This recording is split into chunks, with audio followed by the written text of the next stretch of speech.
Going live. Going live. Is your mic actually on? You may be live. Your mic is not on, though. Also, hello, everyone. Never mind the man behind the curtain. We're joined today by world-famous Elon Musk. He's here to talk about Bitcoin and the future of Tesla. Or GPT. One or many of the above. Yeah, and also ChatGPT, because apparently when we were looking for the Tesla stream, apparently it's all about ChatGPT now. So yeah, we didn't have a green screen, so we couldn't put ourselves in front of this. So anyway, that's it. That's the joke. That's all we got. So yeah, let's we'll go ahead. I'm gonna just close that now. There we go. And surprise! Through the magic of video effects, they're about as good quality as my video this morning. Oh yeah, Caradog's back in the hoop today. But by all means, please send me 1 Bitcoin and I'll send you 2 back. Don't, but yeah. I mean, if you wish to make a donation, yes, it will be a donation, a gift. If you will. Yes, because you will receive nothing. You lose. Your money is now our money and we will spend it on drugs. Wait, no. Hold on. Hold on. Oh, yeah, sorry. In comment to you, not anything else. Do not worry. Anyway, yes, hello everyone, how are we doing? We've been sitting around, we were ready to go, and we've been sitting around for so long. Can I just make the desk empty now? Oh, I've got to put it at the top. Vamos. That doesn't work so well. Okay. That was an attempt. Okay, let's get rid of that. Get rid of that. Anyway, hello, how are we all doing? Hello. Sidra. Very odd noise reduction going on. Yeah, I'm just going to double check. I did check the filters, didn't I? Noise suppression is on. Noise suppression is on. Yeah, it's not quite as perfect as it was last week. It might just be that the angle of that everything is at, and Caradog is sort of standing on top of it and stuff like that. I don't know. But yeah, the chiller is going today though, that's why. Anyway, hello everyone, how are we all doing? Using Ghost Spectre OS caused you to get hacked. Yes. We got spectered and melted down, possibly. So yes. Also, while we're on the topic as well, just another quick thing. From last week when we were sort of going, we're not really sure what this is useful for per se. Yeah, that works. Caradog pointed out an interesting thing to me earlier on, where he said it's really good if you're running VMs, because if you're running several Windows VMs, running Ghost Spectre means your VM can be like a fraction of the size, because it's probably not doing much and doesn't need to be full-featured Windows. So that was an interesting thing.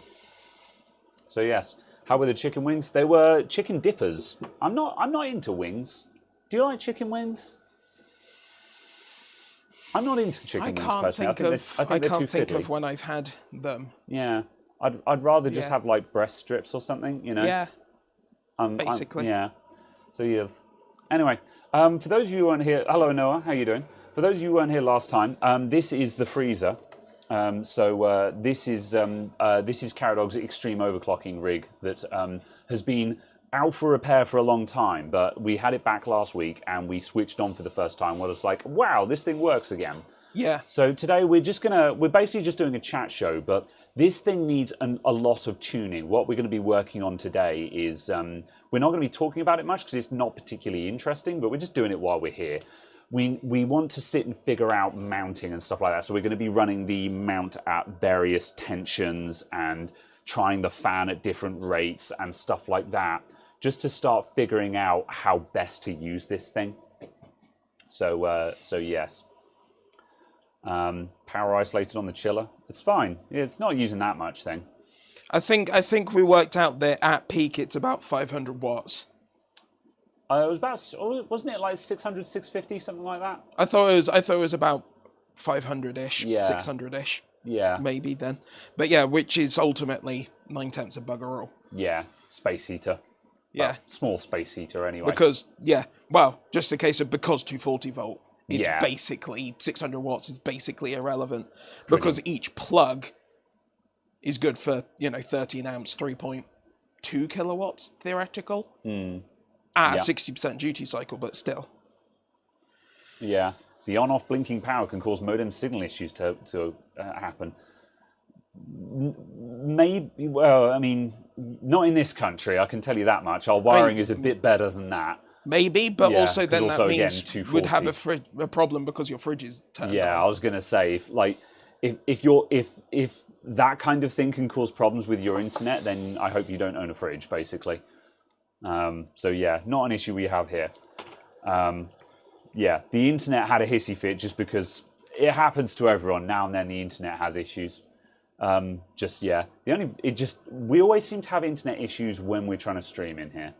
Yeah. That because I said a while back that I never have issues with BT, and so far the past 2 times where I've had significant issues have both been in the middle of streams, and I'm like, I was trying to give you a good rep, BT. Yeah. So yeah. Alas. Yeah.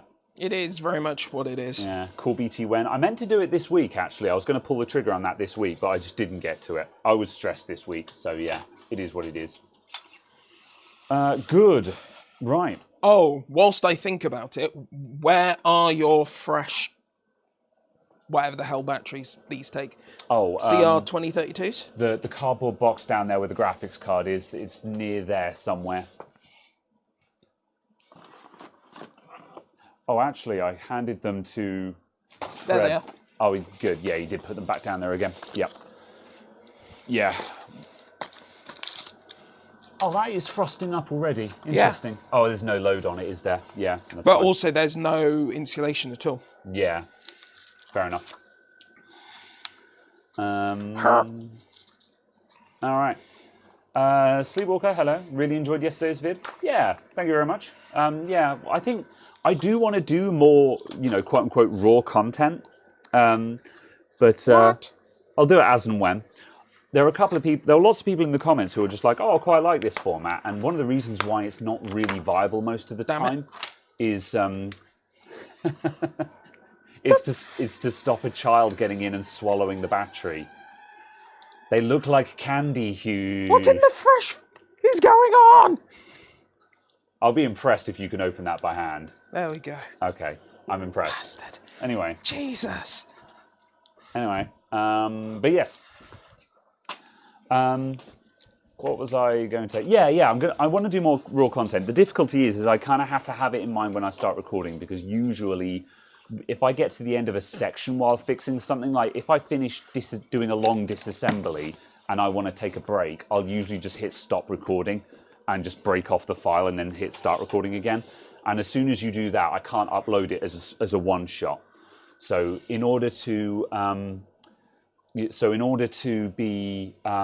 do a single file, I have to be pausing the recording.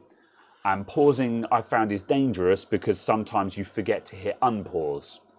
And OBS doesn't telegraph very clearly when the recording is paused. I need to work on it. I need to figure out I need to look at the other OBS color profiles to see if one of them provides better telegraphing that I am paused. Because yeah, one of the reasons I had a really good video on an Xbox One S HDMI port replacement, and I lost all the interesting bit because the recording was paused. Oh my God. I was livid. I was really angry because it was such a good video, and then I realized I was paused and I was very sad. So yeah. What was wrong with the HP? Stuck BIOS, I think. I think removing the memory is what actually fixed it. It did also need a BIOS reset, but yeah. Do you have a battery bin? No.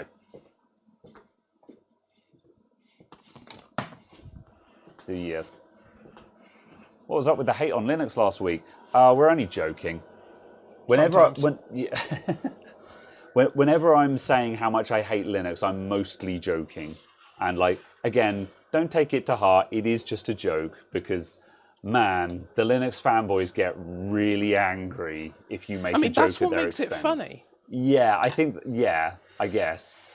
But yeah, Goodbye. Hello. we only hate Arch. Yeah, Oh, and possibly Manjaro. I turned you off. No edits are real text C situations that are great. Yeah, the problem with no edits is just there's a lot of dead space. No editing will turn a 15-minute video into a hour-long video. Easy. Like bearing in mind that when I record a video, after editing, the video is usually reduced in length by at least 50%. And that's important because I can't, like, I'll post an hour-long video if I have to, but man, people don't want to sit through hour-long videos. Half an hour is the magic number. Half an hour is what people are looking for. The length of a TV show, you know. So yeah.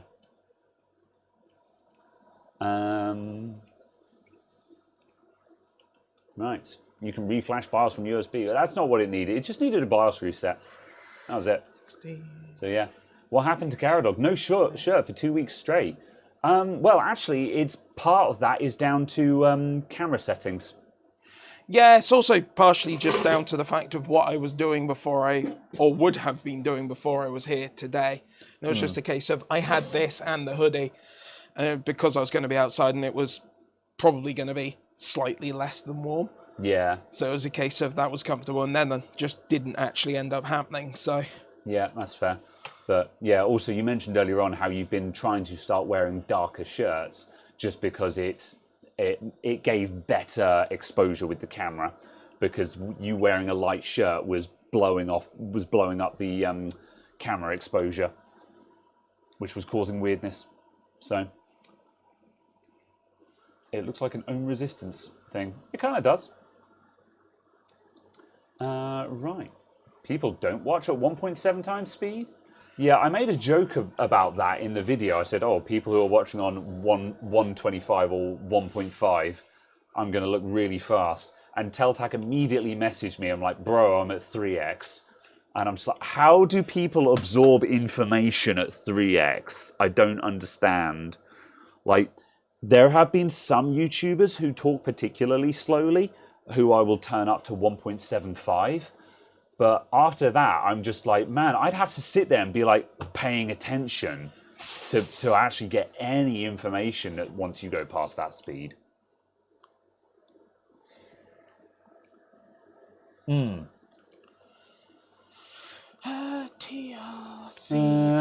says, for a couple of months now, I've been randomly getting interference on your PC soundbar. Finally figured out it's predominantly happening when the GPU is under load. Early sign of something failing, maybe? That is coil whine just resonating through the speakers. How is the soundbar connected? Is it just connected with just with an analog cable? You might be able to alleviate that by turning down the PC volume and turning up the soundbar. But then also you'll amplify more noise that way. Other than that, see if you have any other options for how to connect it up.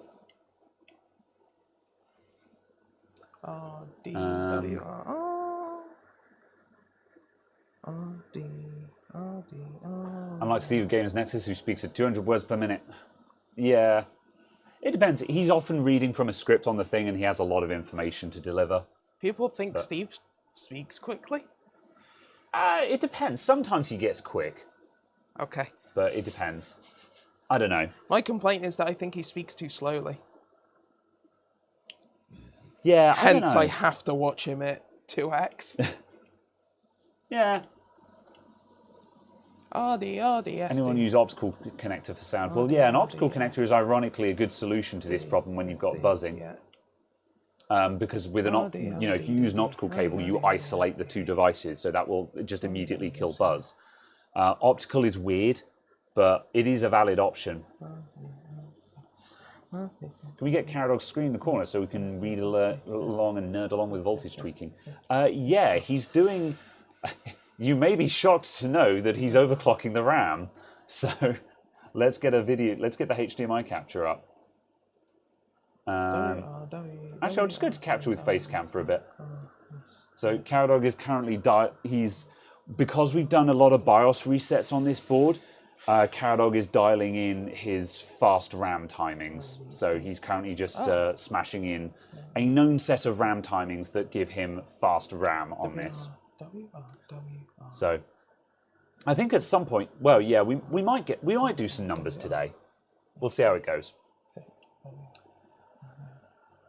Butaudo says, I'm not a native English speaker. Steve doesn't speak quick. It's very understandable at normal speed. This is one of the reasons why I will never speed up my own videos. Because a lot of people, I speak reasonably slowly in my videos. And when I'm rewatching my own content for QA or something like that, if I've uploaded a video to YouTube and I'm watching it back to check for errors, I'll usually be watching on at least 1.25 or 1.5.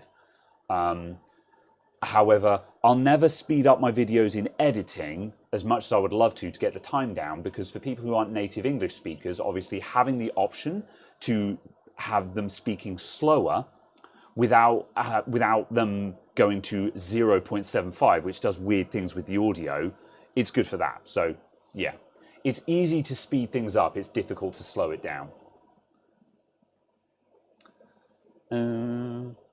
What's up, Kevin Holmes? Hi, Graham. Love the April Fool's video. I'm glad people liked that.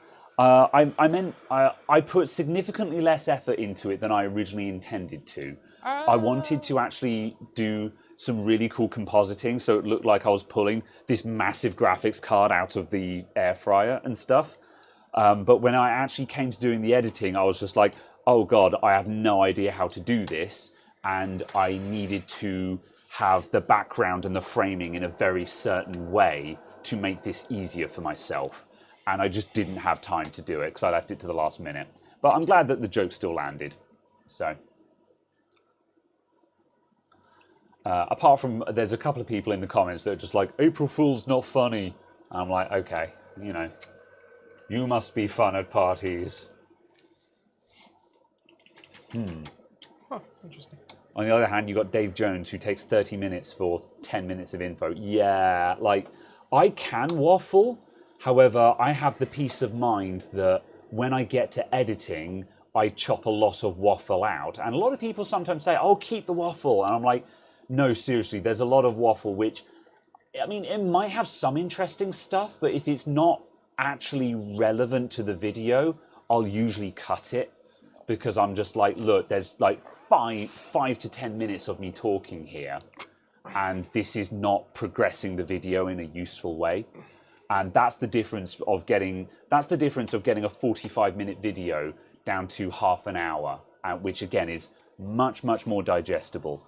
Like, if you get most videos that are like 20 to 30 minutes, most people will just sit and watch that while they have their lunch. Whereas if something is like 45 minutes to an hour long, I feel like a lot of people are probably like, oh, I've got to plan a time to sit down and watch this kind of thing.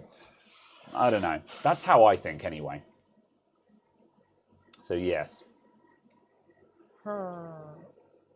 Eslam says, hello, I'll send you my 1050 Ti in the mail soon, waiting for an air-fried 3080.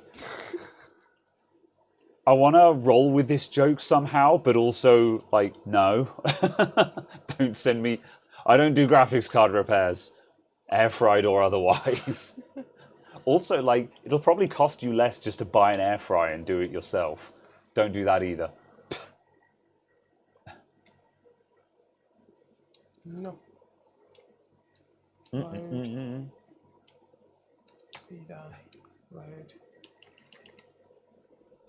Funny thing is, Dave says he edits out the ums and ahs. Yeah, I mean, he probably does edit out pauses, but then he still just leaves in. I think the problem Dave has is he has a nasty habit of coming to a conclusion and then repeating that conclusion, which is a very easy mistake to make. You do a waffle speech and you'd be like da da da da da, and therefore da da da da da. Right, so what we've learned is da da da da da, and therefore da da da da da. It's like you've just said that. You can just cut that section because you're literally just repeating what you've just said, slightly condensed. So two options are either cut it or reshoot it. Now you've actually figured out what you wanted to say, and that's what I'll usually do. I'll either cut the waffle, or I'll actually, if I realise I've done that while I'm recording, I'll actually just do a retake where I just repeat what I said in fewer words. So, yeah. April Fools, Caradog loves Intel GPUs. That's why he's wearing an Intel blue shirt today. Hey, I'll have you know, Caradog has been sporting the A770 this week. Indeed. But yeah. Other than because you were talking about how it doesn't like 4K very much, but Yeah. again, from a stability perspective, have you, apart from the weird setup you had at work and a couple of issues we've had here and there, is it still functional? Is it working well? Oh yeah, absolutely. Because as a display output device, it's entirely fine. The only issue I've had with that is just it flat not working in the Crosshair 8 Hero Extreme thingy, whatever the hell it's called, that Asus board. That's the only issue I've actually had with it. Didn't we test it in that board when we first unboxed it was in this. Oh, we already changed out the boards at that point. Oh, fair enough. Yeah. Yeah. Intel don't make shit hardware. No, but they do make first generation hardware, and the art. I don't know. I feel like people in the enterprise space would significantly disagree with you about their NICs and their SSDs for the past couple of generations. Yeah, there have been some significantly unfixed bugs. Yeah, and also the 11900K, which was slower than the 10900K. So yeah, broadly speaking, yeah, there's nuances to that conversation, but yeah, Intel are not perfect to that extent. No one is perfect. Nothing is perfect. Everything has caveats. Yeah. As long as you accept this, you'll be happy. Right. Zen timings. Yeah. Intel SSDs are getting cheap. Are Intel still making SSDs? I forget. Yeah, I thought they'd left the market on that. Yeah. You prefer Intel WAN cards rather than any other cards brands? Yeah, Intel Wireless I think is still pretty much king, if my memory serves me. Interesting. And Intel Wireless is different to the enterprise network interface cards. But yeah, for wireless, I will still take Intel to be king. What? MS has just announced a new DirectX 12 GPU optimization feature in conjunction with Rebar called GPU Upload Heaps that allows the CPU to have direct simultaneous access to GPU mem. Yeah, that's basically what... Oh no, that's Rebar is GPU direct access to system RAM, isn't it? So yeah, interesting. It's very interesting that a lot of optimization we're seeing now is almost an evolution of DMA, where we're seeing the new things are now about components all having direct access to each other rather than having to talk to the memory controller at some point, which is cool. Model Citizen says, can you accept 8 gigs of VRAM in 2023? Absolutely, I think so. Yeah. As long as you are playing at 1080p. Yeah. It is going to depend on. It does depend on what resolution you're at, but I mean, I was running a 1070 up until a year or two ago, and that's 8 gigs of VRAM, and my 1070 was still doing fine. Yeah, as long as that was at 1440p. Yeah, I was going to say, as long as you're playing at 1080p, you'll be okay. Yeah, and 1440... Playing at 1440p or 4K, you won't be okay. Yeah, I mean, you might have to turn down the texture resolution. Again, it depends on what settings you're aiming for, I guess, but... Yeah. And again, it depends on what games you're aiming for, but... Yeah. Yeah. What? You're right, that BIOS has been reset. Oh. What? You saved your profile, right? Good, yeah. Oh, that's interesting. You had a last known good there. Yeah. That's a nice feature. Let's see. NVIDIA and AMD, they both use rebar. It's more of a matter of does the game benefit from rebar? Because some games don't care. Some games do see a performance benefit. There are almost zero instances where rebar hurts performance. And even if it does, it's so Unless you're on 13th gen. Yeah? Yeah, 13th gen. There's a Hardware Unboxed video about it, and it's something like 10 or 15%. Oh, really? We're seeing on certain circumstances on it. Yeah. So implying if you're running 13th gen, you should switch off rebar. Just a case of to be aware. I wouldn't want to draw any more of a conclusion from other than that. Yeah. Just because I can't remember what the circumstances were explicitly. Fair enough. But yeah, basically. Yeah. Certainly for certainly most of the time for AMD. We're cold bugging. Yeah. What are you? That's cool. You're on DRAM at the moment. Yeah, interesting. I think we're effectively cold bugging. Oh, interesting. Yeah. Interesting. Oh, that's cool.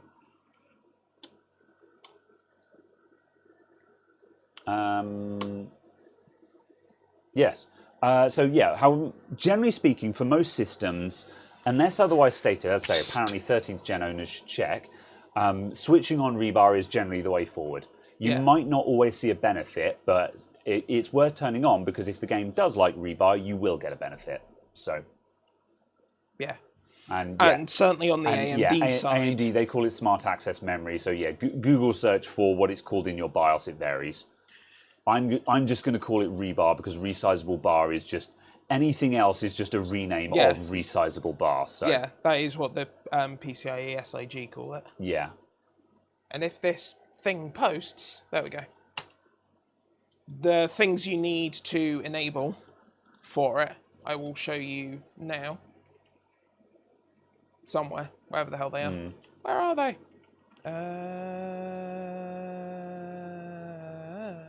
No. There. You need to enable above 4G decoding and resize bar support. Oh yeah, okay. That's what those two options are called. Yeah. And on X570 gigabyte boards, they are settings, I/O ports. Very well. So yeah. Yeah. Direct storage was included in the Forspoken PC version. Yeah, it'd be interesting to see.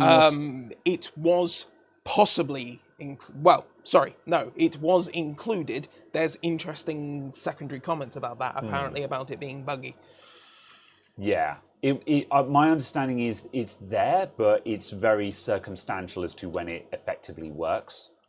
But also, though, I don't know what the game looks like if you don't have it, because obviously a lot of AAA games are hiding loading screens behind doorways and squeeze through tight passages and stuff like that. So I wonder if Forspoken actually has a method of hiding the loading screens if you don't have direct access, direct memory, direct storage even. So, yeah. Dylan Wilson, good evening, good evening. How you doing? Keith's air fryer is broken. You obviously had it set up wrong, skill issue. I think that's one of my favorite parts about doing a joke video is that I can be snarky in the comments about it. I can never be snarky in the comments now, whereas anytime I want, I can just be a skill issue. Get good, you know? Be I cold? Question mark? Yeah.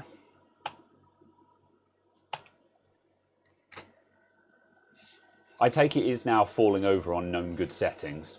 Effectively. Yeah. In a fashion that shouldn't. It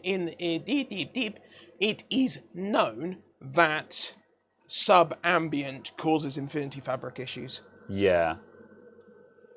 And obviously we're clearly sub-ambient. Yeah, we've got frost on the CPU. The board isn't frosting up yet, but everything is chilly to the touch kind of thing. Yeah. I might just I think it just I'm going to bring the bench cam round so we've got a frost cam. Because that's kind of cool to see. Where are we? Are we completely stuffed? Right. Put that there.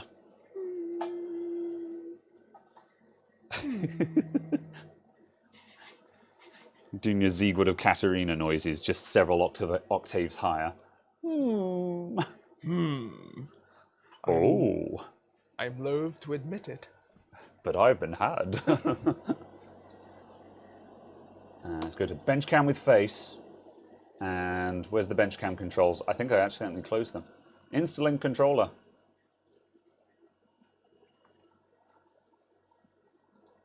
Zoom. Enhance. You require more zoom. All right, there we go. There's the frost cam. And whatever, there you go. As you can see, we are currently frosted up. Bench face cam. Now's a good time to enable quad view. Have we got a quad view set up on this? I don't think we have. Yeah. Shall I make a quad view? That might be useful. Do people like quad view? Because like quad view is great for someone who's watching on like a TV. It just kind of sucks if you're watching on a smaller monitor, because then you just can't see anything. So yeah. Is this the April Fool's live stream? We did that joke earlier on. We opened up with the fake Tesla Elon Musk thing, and it was kind of funny, but not really, because I didn't really plan in advance. But yeah. Yes, please. It's very immersive. Fair enough. Phone users be mad. I feel like not on this stream. Yeah. I feel like you need to go in closer. That's maximum zoom. Yeah, if you switch off of this, I'm going to actually physically move it closer. Okay, yeah, if you pivot it, yeah. Let's go back to face cam.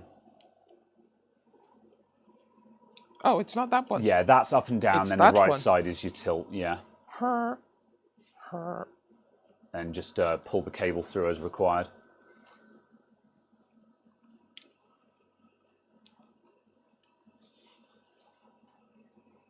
Yeah, I had the cable quite short where it was reaching all the way over here. Whereas under normal circumstances, I have lots of things on it. Right, I'll now immediately unzoom, so it's not just immediately staring up my nostril when we switch back to it. Oh my god. I was just waiting for you to go into the lamp with it then. And then when I email Insta360 back, saying, yes, I would like to collaborate, thank you. By the way, could you send me a link? I broke mine, you know. Right, what are we looking at now? Oh, that's not bad. Right. Oh, do you want this to...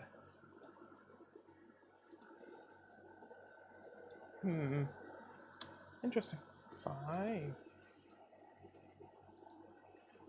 There we go. Oh, that's a better frost cam. Direct touch. Oh, just a little bit. There we go. Ooh, perfect. Just a little bit. All right, we did it. Okay. Galvani says you're way too sexy for that t-shirt. Just saying.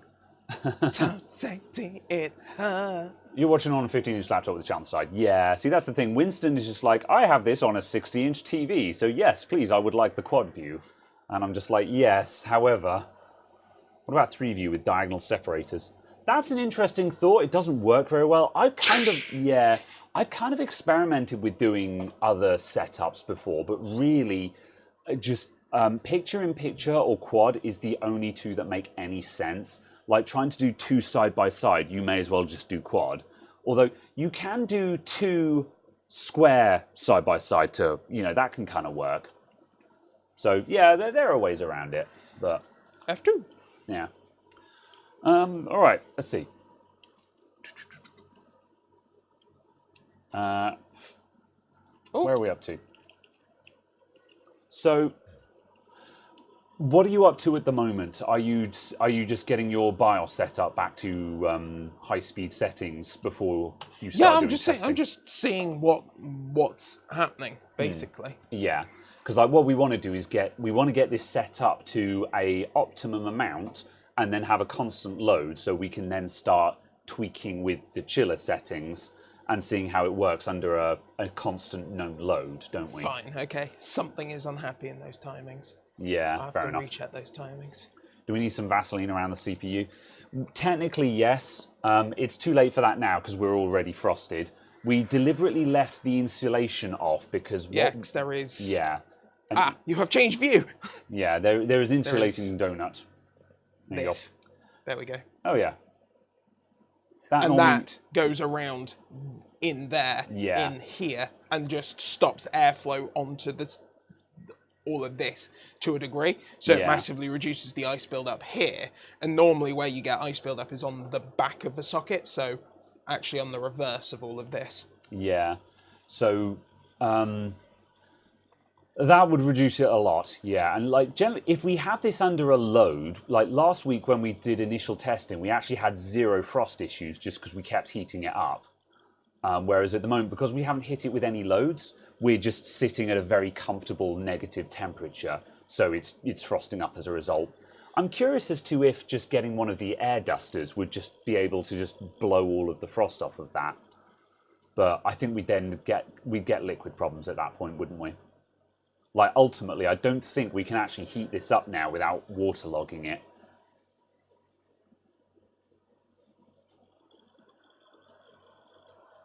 So yeah. Ooh. So yes, we do need some antifreeze set up around here, but that's not what we were concerned about today. That's what I was going to say. Yeah, the reason why we've got the insulation removed is we want to be able to clearly see where the evaporator is sitting on the chip, because the mounting system is very, very sloppy right now. And if you just throw it on there, the evaporator could be ½ an inch off of the top of the chip. So we've been wanting to get it. We've got what we believe at the moment.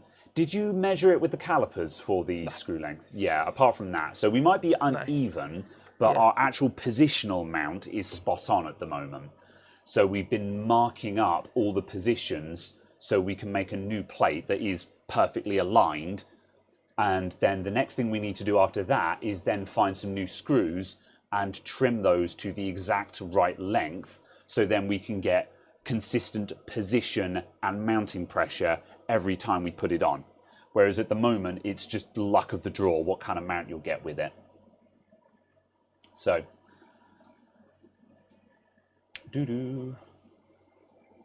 yeah, do we have a heat gun? We don't have a heat gun.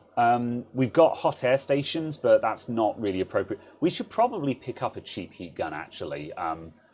That might be worth... I might do that anyway, just because that's something that I would like to own. So I'm probably going to pick one of those up at some point soon. For now, I think what we'll do is we can probably just hot air station it for the worst of it. But yeah. Andy Green, hello, hello. Caradog caffeine percentage. Caradog is caffeinated. He's just in focus mode at the moment, so that's fine. But that's what we expected. I was going to do most of the talking while he just did stuff. So, yeah. Hairdryer. Hairdryer probably doesn't have enough heat. It would work, just not terribly well. If you have one lying around, then that'll help. But to be honest, I've got my electric air duster is probably going to be more effective just through sheer volume of air.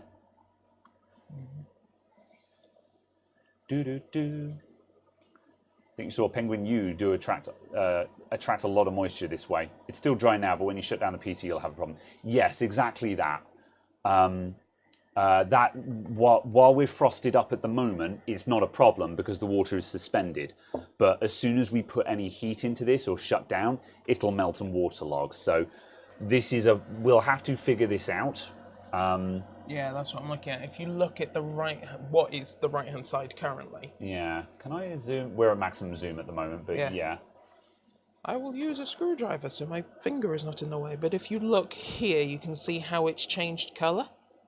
And it is now not white, but translucent. Okay, yeah. Is there just a bit of warmth getting there and starting to Yeah, melt it? because the actual chip is at 17C. Yeah. We're under load at the moment. Yeah.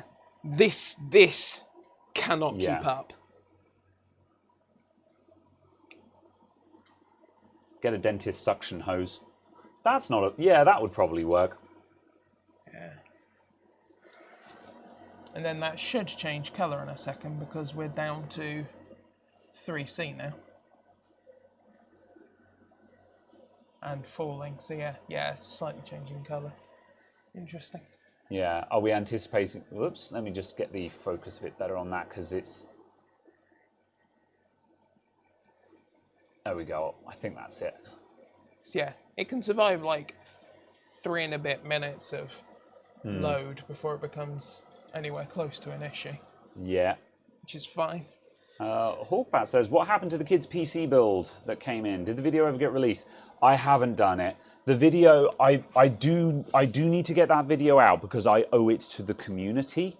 If it was a personal project, I'd have binned it a long time ago. However, I owe it to the community to get that video out. The reason why it's not been done is that basically I lost the audio for the video.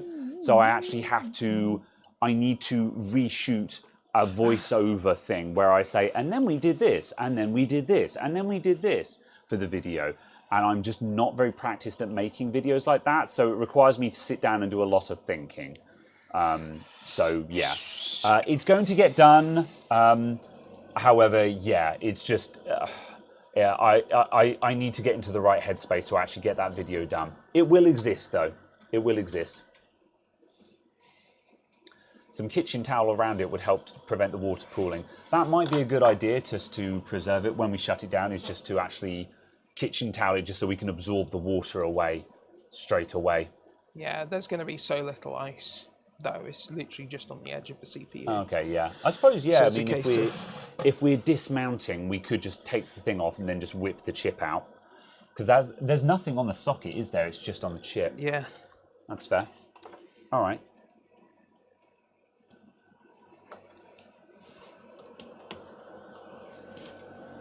So, yeah, okay, so we're calipering that's to adjust the mount now.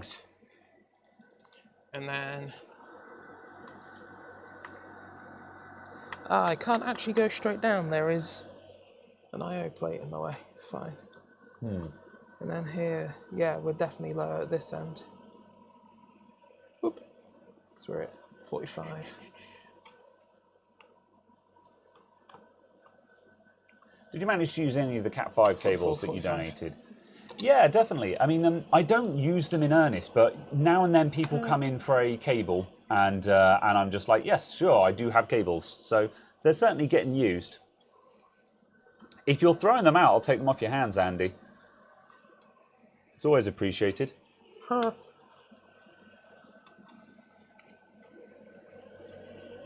can't measure there. Fine. I think basically to get it level based on measurement, I'm going to go with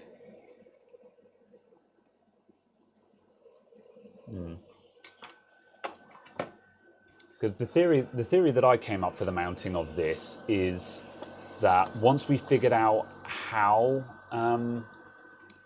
what was I going to say? Oh yeah, once we figured out how much mounting pressure we actually want, is we get it to that mounting pressure, measure the length of the screws, and then we chop the screws off at the bottom of that exact length. 45. And then we block off the hole, so then we know all we have to do is screw the screws down to the stop every time, and we'll get exactly the same mounting pressure. Whereas these screws just go all the way through the motherboard at the moment. So you can go as tight as you want, but obviously if you keep going tighter, you'll eventually just break something. So yeah, there's no tension springs, there's nothing. This is all a complete manual mount. Because the issue is that this is all custom. So that's kind of what we're doing today, is we're trying to figure out what we need to set it up as. And tension springs will get you a predictable mount. But also, there's still how much tension you put into the springs is the issue there.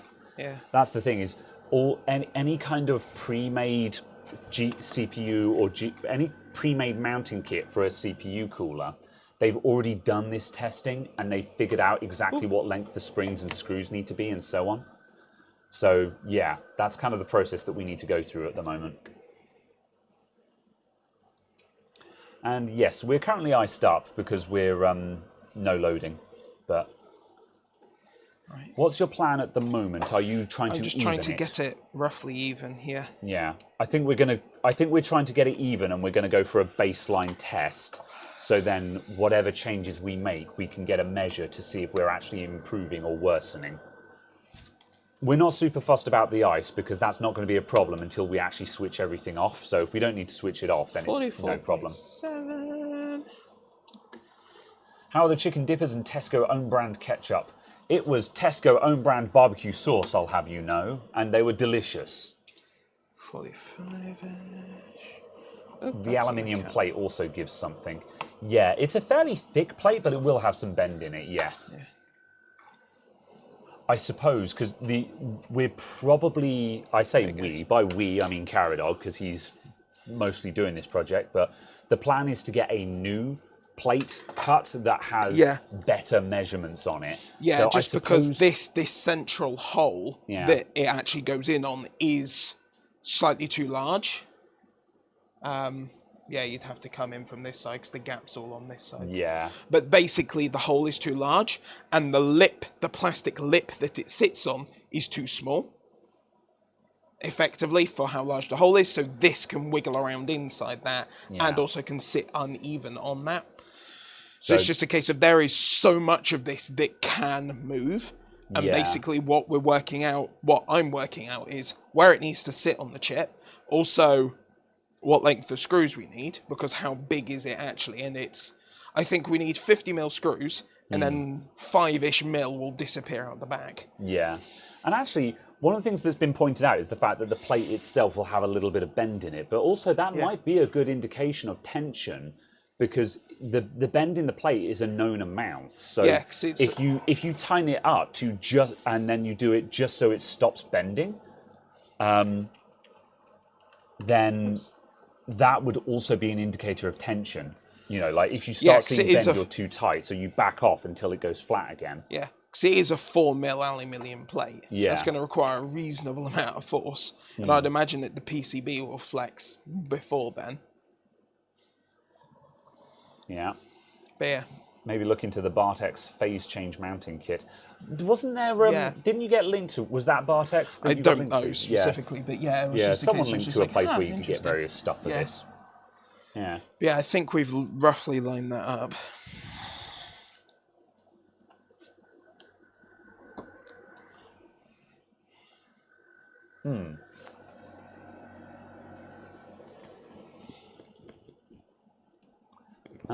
Right.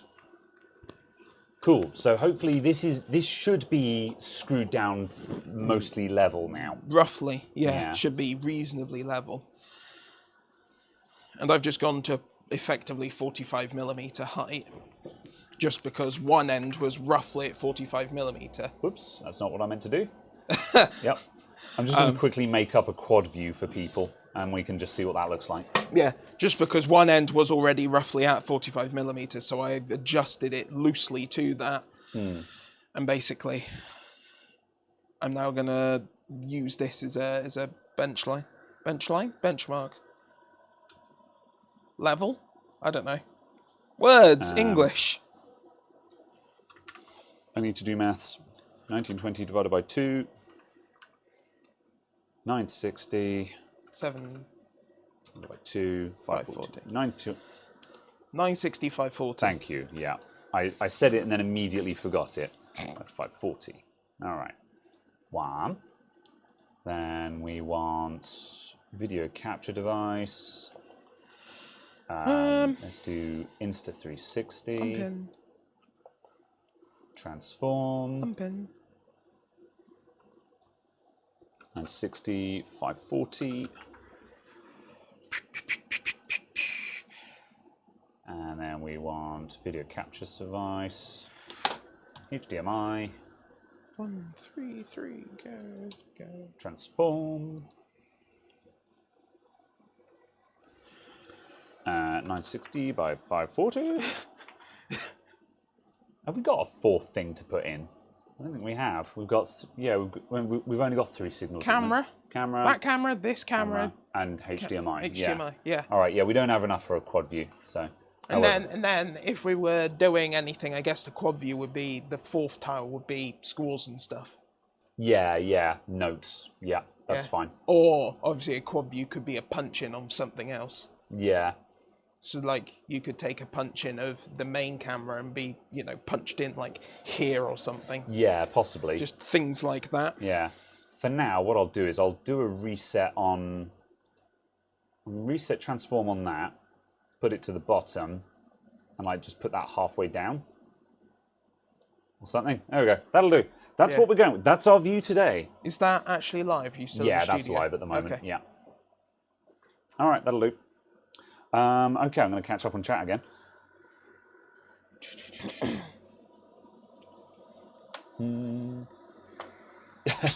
Have I tried putting an old HP laptop into the air fryer to get a latitude out?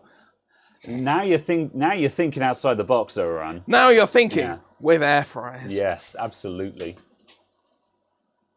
What about thermal paste? Don't you freeze it so it doesn't do anything anymore? That's why we're using Cryonaut, because ta-da! yeah, we don't get out Cryonaut very often because I can't be bothered with expensive thermal paste. However, when you're going sub-zero, you actually need Cryonauts. This is specifically what Cryonaut is for.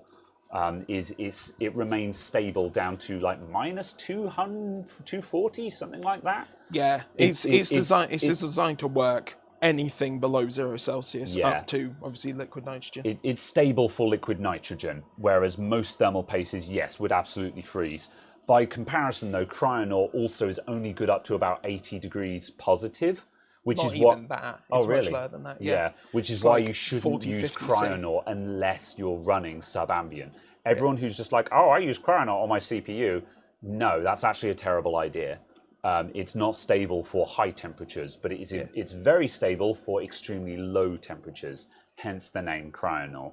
Yeah. If you want to use fancy paste on positive temperature, then you use Hydronaut, isn't it? Yeah. Yeah. Yeah. So yes. Or liquid metal, but liquid metal requires significantly more setup. Yeah, this is true. Yeah. Got a dash family party. No problem. Bye, Sleepwalker. Yeah, this mount by tightening this up, this mount is clearly garbage because we're at 36C. Oh yeah.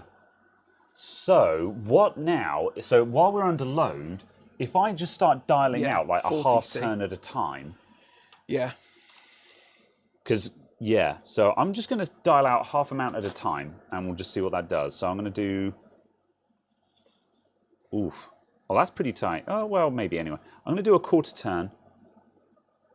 Quarter turn. Quarter turn. Quarter turn. Quarter turn.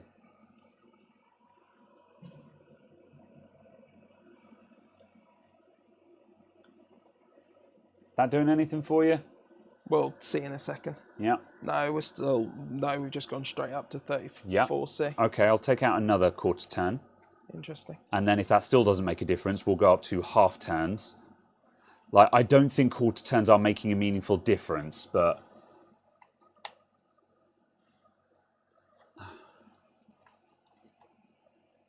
I'd imagine there's going to be a point where we find the sweet spot and it will suddenly change rapidly, is what I think will happen. Yeah. Still nothing? Well, that looks like it's coming down a bit, or is it? No, it's going back up. No. Yeah, just wandering. Okay. Right, I'll take out a half turn now in that case. Because interestingly, the IO die is still at -7. So it is very much a case of we're hotspotting, effectively. Yeah, so it might be... Yeah.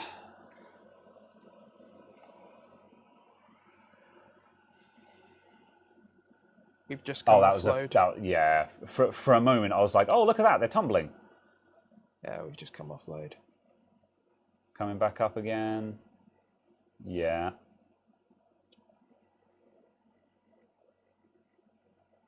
Okay, so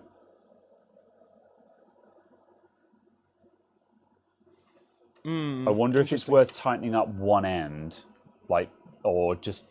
Do we know the orientation of the chip? Yeah, the chiplets are that way.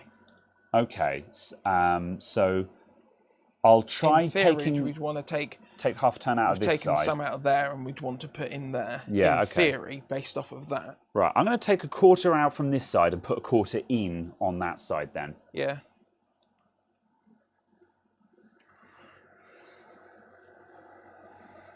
And so quarter turn in.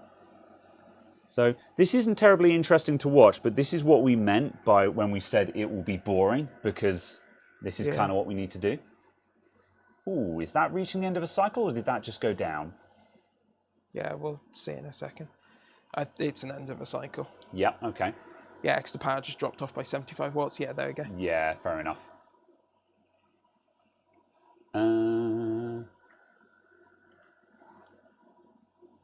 When you find the sweet spot, use a permanent marker on the screw threads. Yes, the problem is that also we don't know how many number of turns we have to go in first. I think we're... Yeah. Although that much being... I guess it would help, yeah. Just so once we get vaguely correct. Although actually, if we measured it and we were, say... Well, maybe. Like, what was the depth measurement you were getting? We might be better. Yeah, because like if the depth measurement was, for argument's sake, let's say we were 40 millimeters deep.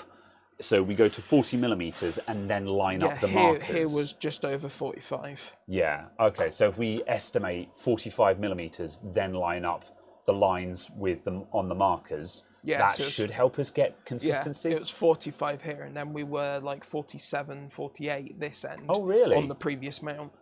Yeah, when it was, and here we're sitting at 30 now, not 35. Yeah. All right, so we've seen a benefit. Okay, so I'll take another quarter turn out VRM side and go quarter turn in GPU side. Yeah. 1, 2, 3, 4. There we go. Yeah. Yeah. Interesting. Okay. Yeah, 'cause we're now sitting below 30 at 168 to 175 watt. Yeah. Like yeah. Before we fiddled with the mount, we were at 17 load, or was that? Did I make that up? Yeah, I think 17, 18 load. Yeah, so we're still well over what we had it at a moment ago. Yeah. Interesting. The evaporator is a lot warmer than it normally is at the moment as well. Evaporator's at minus 15.7. So unless we're just heat soaking. Perhaps. But yeah. I think we might be heat soaking because the evaporator is a lot warmer than it usually is. Yeah. Also though, like if we're coming down to the low 20s, we're approaching the ballpark of where we were previously up to. Yeah. Although also, is the delta between the I/O die and the core closing? No. Yeah. If anything, it should get larger. Because obviously we're applying less pressure to the I/O die end. Yeah. What I mean is we want the I/O die to come hotter slightly and the cores to come but the lower. I/O die is actually getting cooler. Oh, I see, yes. Oh, that's depressing, in line with the amount the cores are getting cooler. I see, yeah. So yeah, however, I'll let it sit for a minute. Because I don't know which temperature sensor CPU CTL-T die is compared to CCD1 T die and CCD2 T die. Yeah. What does the evaporator say? Evaporator's at minus 17.6, so it's cooling down again. I take it we're off load at the moment. 5. Yeah. Yeah, So there's it's about recovering. 5. So I think the evaporator reads at least 5 degrees off. Yeah, it's because just the cores, hitting 18 now, minus the 18 cores now. are at minus 22.5. Yeah. Yeah. And obviously they're generating a small amount of heat, so they'll be warmer than the evaporator head is. Yeah. Because they're putting out 28 watts, 30 watts of heat. Yeah. I think we were heat soaking because the evaporator is definitely recovering. Which obviously isn't a good sign. How about fitting some strain gauges? How would you do that? That's the problem. That's the thing, is we need something that, the reason why we're using the calipers and the screwdriver at the moment is that this is something that we can easily apply, you know, because that's what we need to figure out, is what would we buy, preferably on a DIY level, what can we buy to replicate this in a useful way? And because also, like, if you put in like a micrometer or something like that, you still need to get roughly into the correct ballpark, because those will just spin around, you know. The same reason as to why marking a line across these bolts isn't helpful right now, because it's no good if you're lined up with your line across the bolt, but you're 5 turns out, you know. So that's why my theory is to find the correct depth and then line up the line, kind of thing. Yeah. Because that's something that theoretically should be reasonably easy to reproduce. Yeah. Without exotic stuff.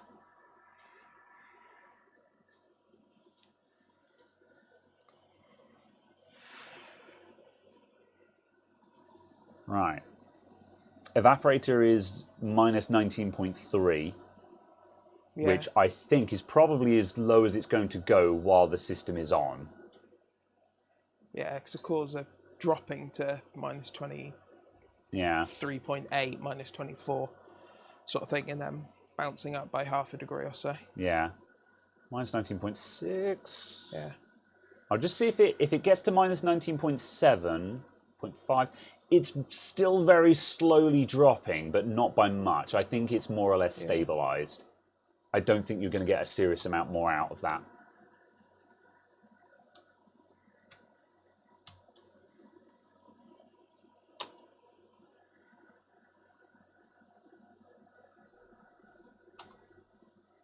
Heading off to work now. No problem, Andy. Catch you later. Thanks for dropping by. Yeah.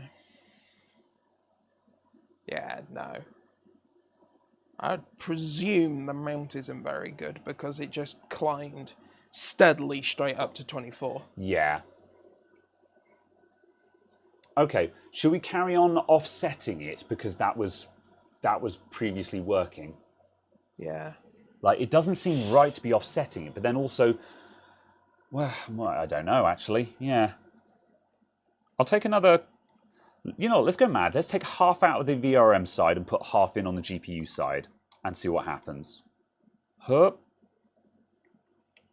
Hup.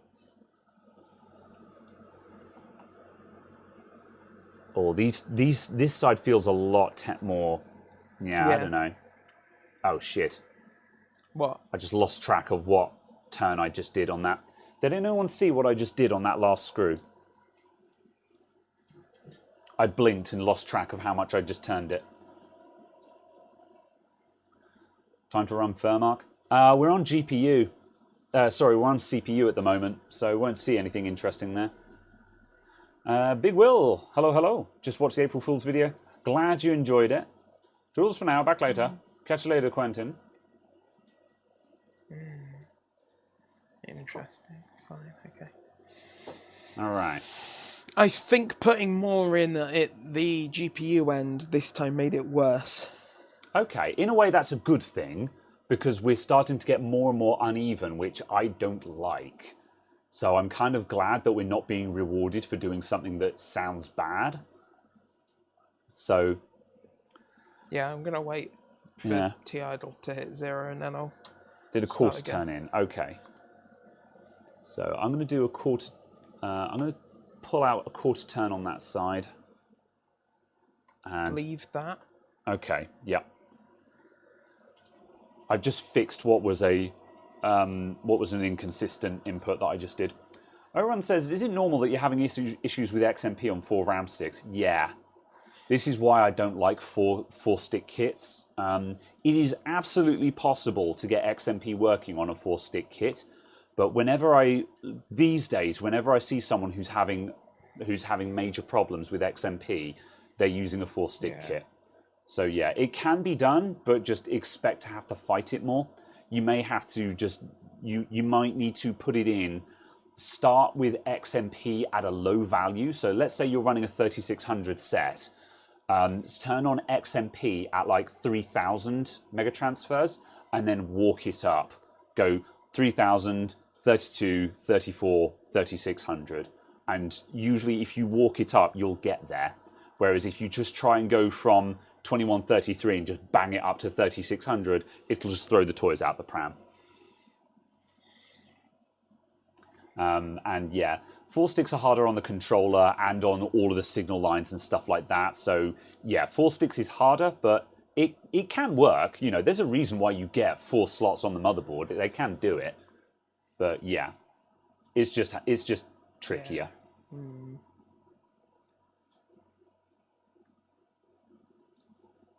Okay, what's our status at the moment then? Are we still on losing performance again? Effectively, yeah. Yeah, okay, so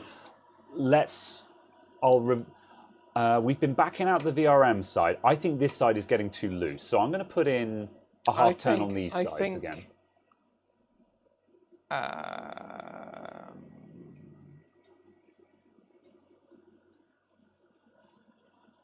I think this is the best we've had presently as it is now. Okay. Oh, that's the wrong test. That will give incorrect results. LP Master's got a 4-stick Trident Z Neo kit, 3200 CL14. Yeah. Yeah, you'll absolutely get there. Yeah.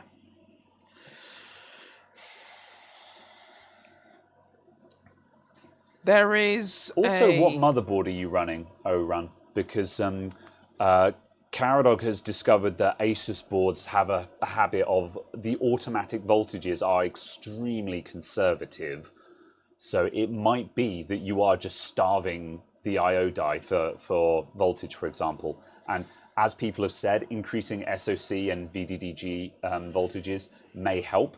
And it might feel like you shouldn't have to do that. But on Asus motherboards, often you do need to do that just because their stock values are so conservative. Yeah, you'll want to make sure SoC's at 1.2, basically VDD, VDDG and VDD18, assuming you're on AMD.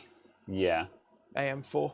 I'm running a ROG Strix B550F gaming. Yeah, I bet your motherboard is running really low voltages as stock. So yeah. It runs 3200, leaving performance on the table. You need to run it at 3600 at least. Yes and no. Yeah, I would definitely be trying for higher than 3200. But also bearing in mind, that is down at CL14, so it's not horrendous on the timings. That's probably still a 10 nanosecond first word. And as long as you're getting 10 nanosecond first word, you're going to have not bad performance. Oh. The problem is there are some XMP kits that are like 3200 CL16, and at that point you're getting like 12 or 14 nanosecond first words. So even though you're at 3200, the timings are so loose that you're not actually benefiting from it at all. So yeah, 3200 CL14 should still be 10 nanoseconds, although I'd have to look at a table to double check that. So interesting. Yeah, my VDG CCD and VDG IO are both at 0.9976, which is lower than I expected. I thought they were 1.1 rails. I wonder if that's why you were struggling slightly for your timings earlier on, hypothetically. Yeah. No, I thought by default they were 1.1 rails, but they clearly aren't. Yeah. Well, again, there's spec and what the auto goes to. Yeah. Pell says, Graham and Caradog, what kind of hardware do you have in your personal computers? Yeah. Well, broadly speaking, at home, I'm running a 5800X 5800X, a 3080 Ti Founders, and a 32 gig average Joe RAM kit. Caradog's running a 5800X 3D and one of his vast selection of flagship graphics cards that he fancies running. Caradog has graphics cards like a man might have a drawer of Rolexes and be like, I think I fancy the 4090 today. Yeah, we'll put that in there for this week. And another day he might be like, you know what? I'm feeling the Radeon today. I'm feeling Team Red. We'll put in the 7900 XTX. What he should do is sell them all, but you know, far be it from me.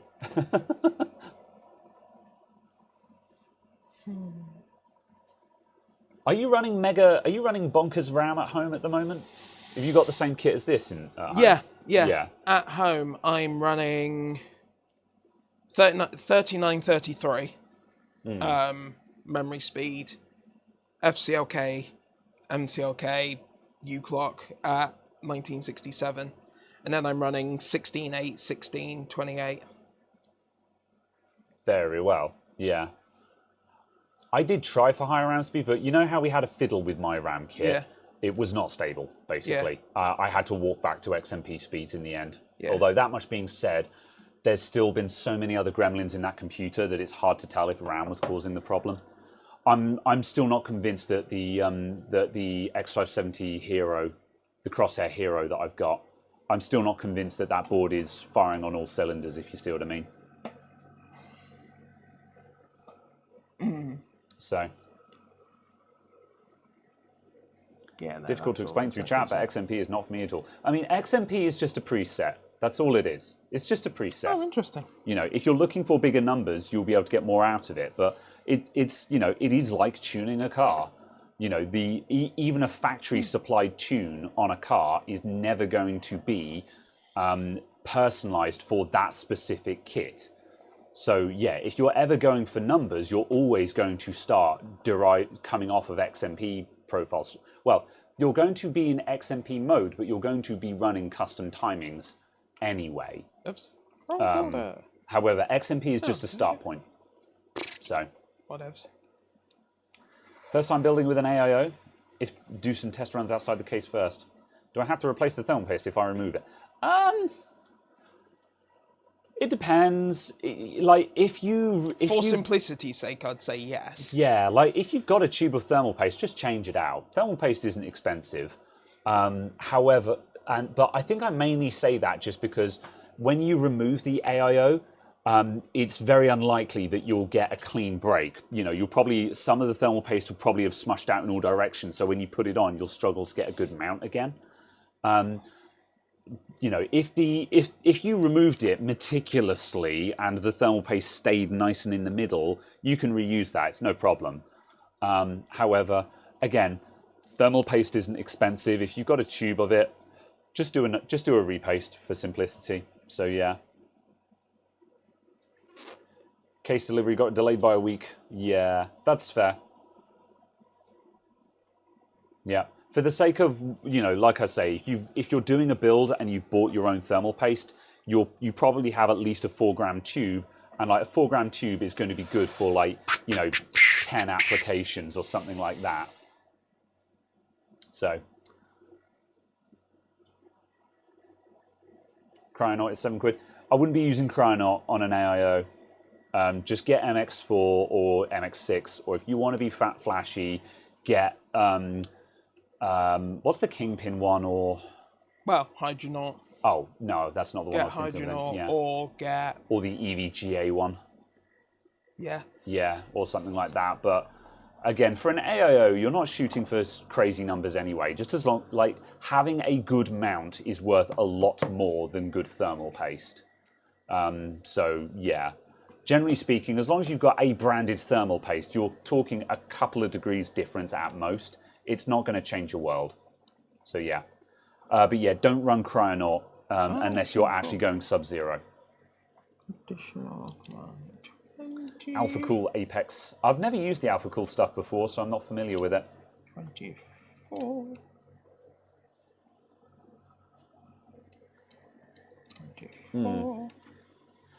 Kingston Fury Beast, 64 gigs, 5600, 185. Yeah, 64 gigs is a bit of an overkill. I'd be looking at 32 gig kits personally. What's the minimum number you want for DDR5 again? Is it 6,000 or is 5600 okay? I would not purchase anything for anyone below 3600. So, sorry, 5600. Below 50, yeah. So Yeah. yeah, So 5600 is kind of your 5600. minimum. Yeah. Yeah. I would be gunning for 6,000, Yeah. but that's a tight 6,000, if that makes sense. Yeah. But yeah, I don't know enough about DDR5 presently. Yeah. Corsair 6000 CL30. Yeah, that sounds a lot nicer for 169. That was a 32 gig kit though, so yeah, that's a lot more expensive because the Kingston kit is 64 gigs for a bit more.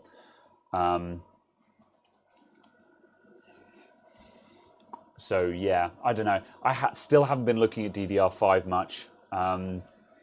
Yeah, I need to start looking at these prices because I'm very interested in. I want to spec up a 13600K build, a quality 13600K build. So like the cheap, a low cost viable i5 build, because the 13600K is currently the flagship gaming CPU killer kind of thing. Like it gives you most of the performance for a fraction of the price. So I'm kind of curious as to see what a computer built around that looks like. So yeah, need 64 for dev work. That's fair. Yeah. If you're, yeah, certainly on DDR5, don't go for 4 sticks. Go for 2x32. Yeah. So I guess not 4x16. Yeah. So if there's a possibility that you're going to need to upgrade to 64 gigs at some point, then sure, just get 64 gigs straight away. For the like. Again, that's assuming, like, you say you're in a dev environment and stuff like that. For most gamers, like, 32 gigs is already overkill, dude. Just go 32. Do you reckon you're... and then it was quiet all of a sudden. Yeah. Are we warming up? I'm going to see if it means I can post. Oh, I see. Are we dead at the moment? Yeah. I'm going to see if it means I can post on the tightened timings. But Yep. yes. Fair enough. Happy Dak, can you hear me? We can't hear you, but we can see you talking. How you doing, man? Typing. Typing, yes. The written message. You look tired. You should get some rest. What was that? That was from the Jason Bourne films, I think it was, wasn't it? Yeah. I don't know. Yeah, one of the Jason Bourne films, you know, Jason Bourne was doing a phone call with someone. They're like, Jason Bourne? And he's like, yes. He's like, where are you? He's like, you look tired. You should get some rest. You know, implying that he's looking at her through binoculars. They're like, LeBios. Okay. Right, the cooler is off at the moment, so I think we're warming up a little bit. We are rapidly defrosting, yeah.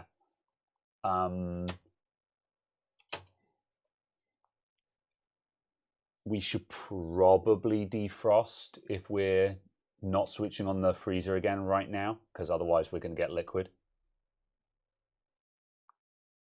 Yeah. I mean, it's seeing if it's posts. Fair enough, yeah. Because if we get liquid into the socket, the show's over until we dry out the board. Yeah. Okay. Right. 4-minute wait for the freezer to come back on. Yeah, evaporator's at 2.2, so we've gone positive. Yeah, no, that's fine. We're not getting anywhere. It's fine, I've turned that off. Rip. All right. What's the plan then? We'll wait for that to refreeze and then we'll run again. Fair enough. And see if we can work out what the hell's going on with the mount. I was just seeing if I could get the RAM to work, but Yeah. no. Very well then. It will take an awful lot more fiddling, unfortunately. Yeah. Use your wife's air fryer to dry motherboards after sonic cleaning. Might be a little bit violent. Interesting idea. I require you to do the bit. Are you hungry? Well, I mean, I could eat as well. Also, given we're also standing we've here hit a dead waiting spot for for a 5 minutes. You know what? Let's do it. Okay. Well, because it's 4 minutes of timer plus minute of cooldown. I do keep reading that brand is Corgi. Corgi. I'm going to air fry my Corgi. All right. Well,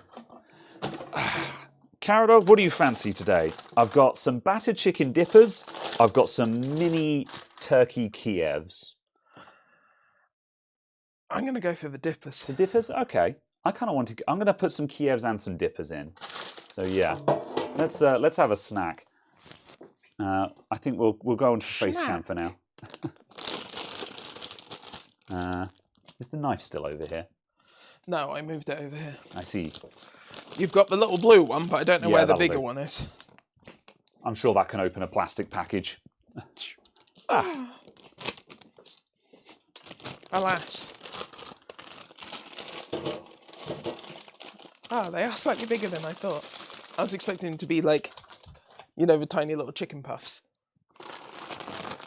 Yeah, they are super mini. They're bite-sized Kievs. They're quite nice. They're kind of expensive. They're good for a snack. That, you know, we're no longer allowed to call them Kievs. Are they Kievs now? They're now Yeah. chicken Kievs. Kievs, yeah. That's understandable, actually. For the longest time, I was really confused as to whether it was. Oh, these are starting to defrost. I was really confused as to whether it was Kiev or Kiev, and then I understood that it's It's the language. the Russian pronunciation. I'd forgotten the name of Russia for a moment there. That is a good problem to have. Yeah. Or just forgetting that Russia exists. Right. Put those over there for now. Beep. All right, let's go.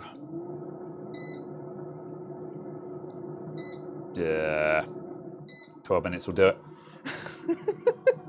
Should we remove face cam? Oh, I'm leaning against the thing. No, I don't want to. Do you wish to change anything. delete the entirety of Yeah. everything?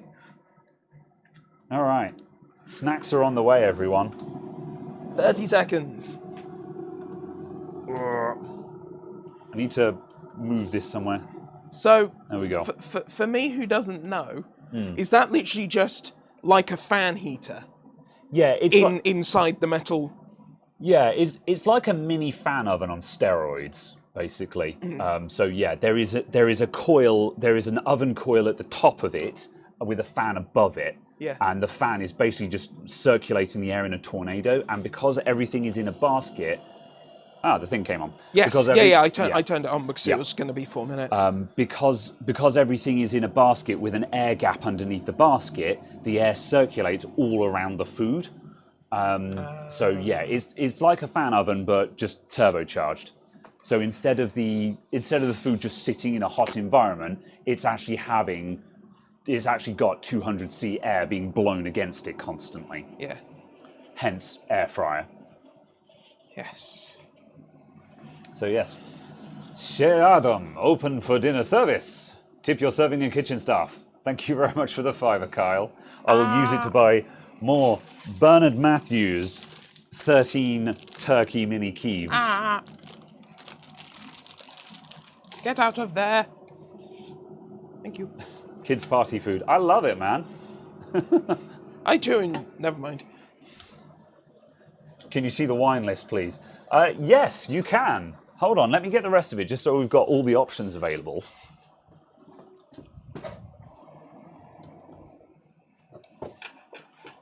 Oh my god, there's 2 in here. You say, can I see the wine list? You laugh. You laugh. You jest.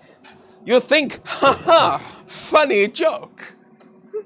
But Okay. no. Right, we've got Trivento, Argentina, Malbec Reserve 2020, Mendoza, That'll be quite nice. We've got, Mendoza! I don't know that joke. Isn't it Simpsons? It's Simpsons, isn't it? Oh, okay. Yeah. We've got fair trade.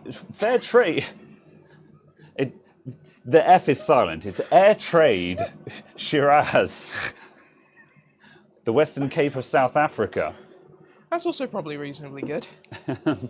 And I've got the Society's Chenin Blanc. Xian. I was doing that one on purpose. Oh my god. I would have said Chenin Blanc. Yeah, I'll go with that. Produce of South Africa as well. Yeah. I was So, going to say, given that these were, customer wine. customer wine, Yeah. as far as I'm aware, they're all pretty decent I was going to bottles. say, I think they were gifted by high quality customers. There are some customers who will give you a bottle of wine and it will be like a £2 bottle of Plonk, and you're like, this is an ungift. Thanks. You were attempting to be classy, but you didn't want to commit to it. But yes, I think these are actually quite nice. I very rarely drink wine though. I'll drink red now and then, but like the white wine, I'm not going to lie, I'm never going to drink it. Do you drink white wine much? Because I am actually never going to drink that. I need to give it away to someone. Oh, yeah.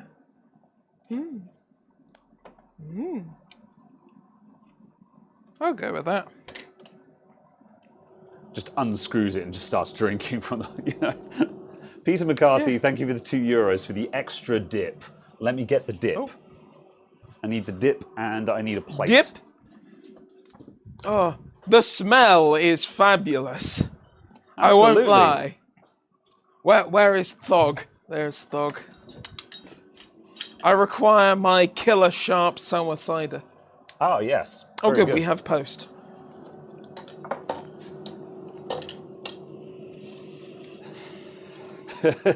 Corsair Purple Coolant is quite a pleasant wine.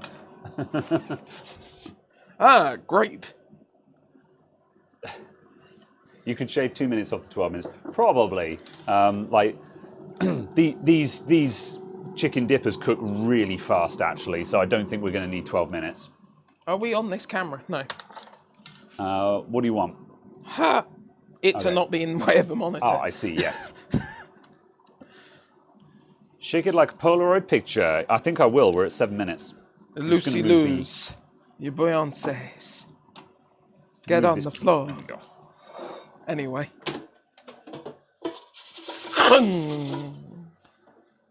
Yeah, they're getting there. Everything on the desk shakes as I move it in and out.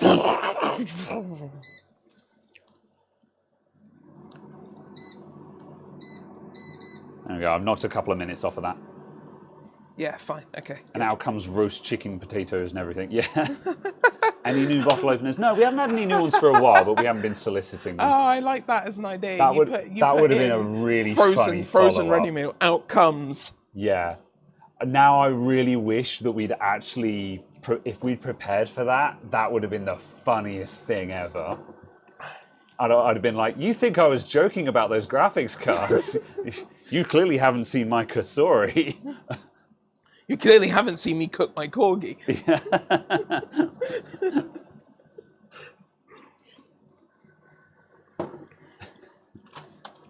What's the corkage fee if you bring your own wine? That we get to have some as well. Load. Right, I'm actually going to use the bathroom super quick, and then I shall return and also Fair crack enough. open a cider, I think. Fair enough. BRB.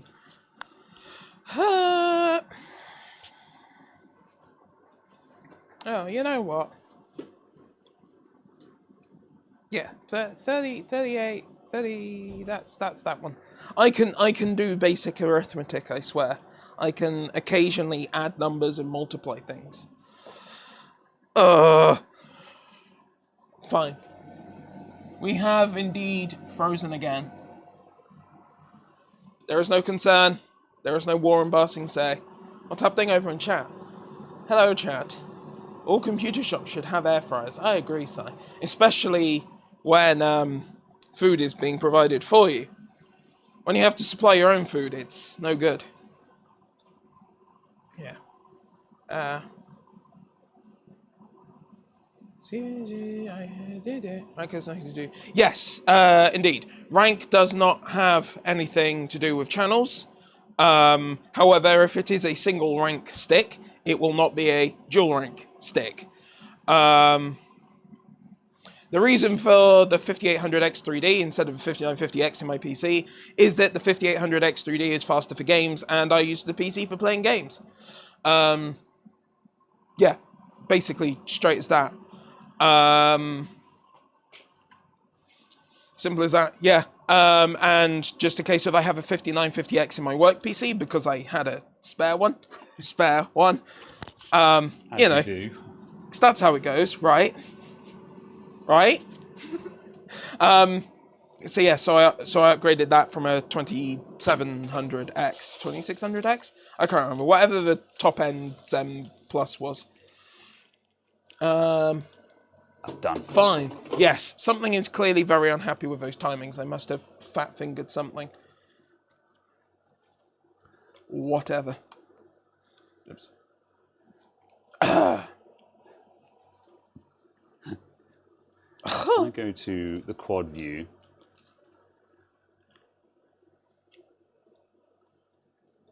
Whoop. Whoop. Let's make everyone hungry. There you go.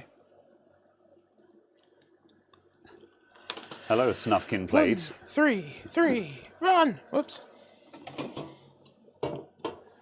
It's lights out and away we go. What? Yeah, no, we instantly jumped 20 Celsius. Ah, Like, immediately. Something is unhappy. However, we have not crashed. So that's something. Oh my. That is genuinely Zoom. all right there. Oh, we just lost half the screen. I see. Beige food. Yeah, my one of my friends. He just refers to anything that is like this. He calls this brown. So he says, "I'm cooking brown," which he basically means just any instant oven cooked food like this. I thought that was really, really funny the first time I heard it. Doesn't look hot enough. It's very hot. I'm going to test it. I think I gave it enough time. I hope I did, because I just put heckin' dip on it.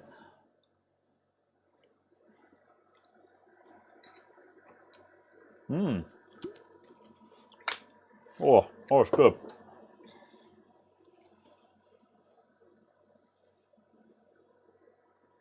How are we doing? I wasn't paying attention. I take It turned we just itself off. rebooted. I see. What's up, Gunman? How you doing?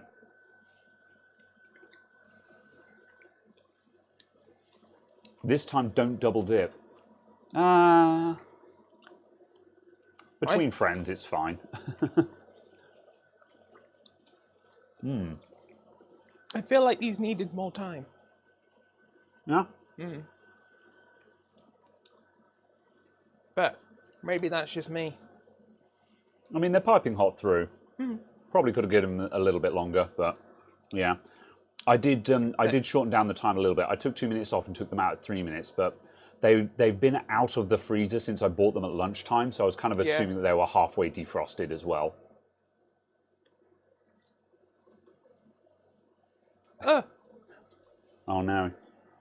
Now we're now having an enormous debate about double dipping.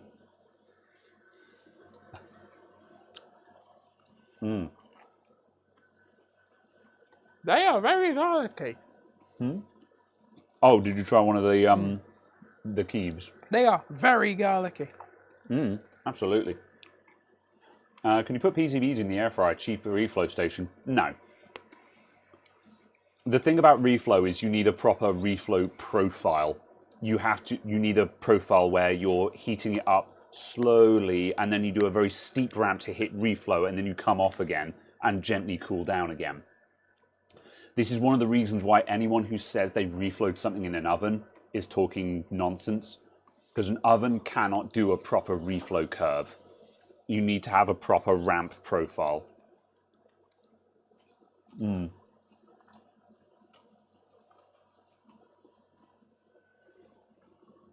Split puddle of barbecue. Possibly. I like my barbecue sauce. How do you feel about barbecue sauce, Carrot Dog? It's fine. Very well. This is 90% of my diet these days. Are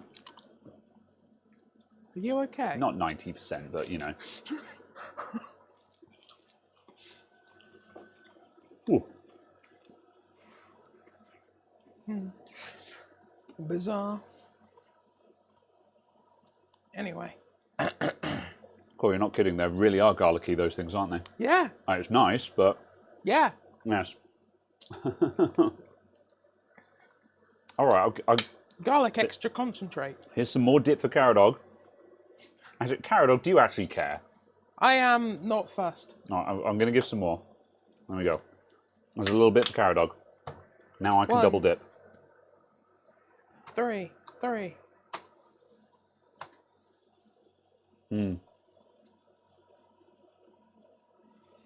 How's the Tesco barbecue sauce? It's okay.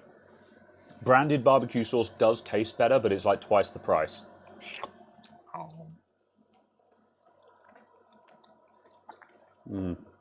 Barbecue sauce just tastes of sugar to me. I agree. Also, though, I've got a sweet spot for it, so.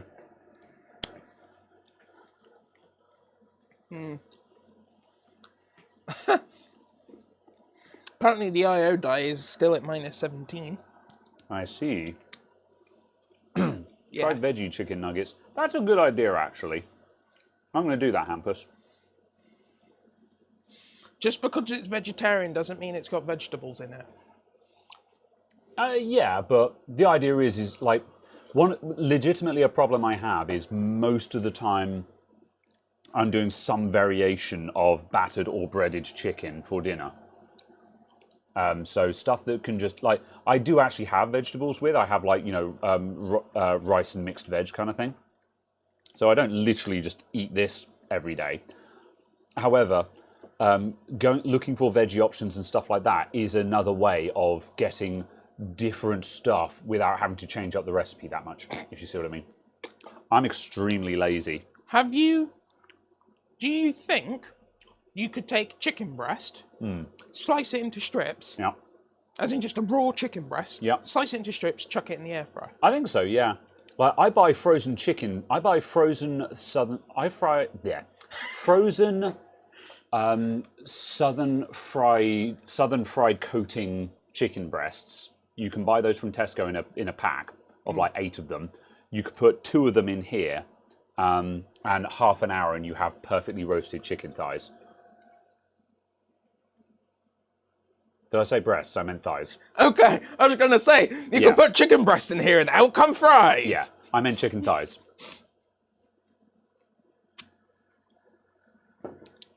That would be an impressive ability. To turn your breasts into thighs.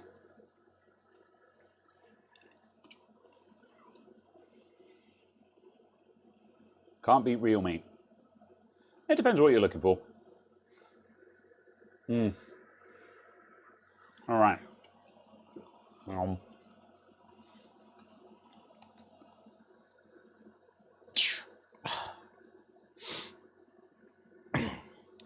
Cool. Fine. All right, so the temperatures are okay, but we've still got that wacky delta. But then that delta might just be because the iodide doesn't make heat. Well, yeah, absolutely. Yeah. I'm not shocked or surprised by this. Yeah. It's just a case of, obviously this is 20-something C.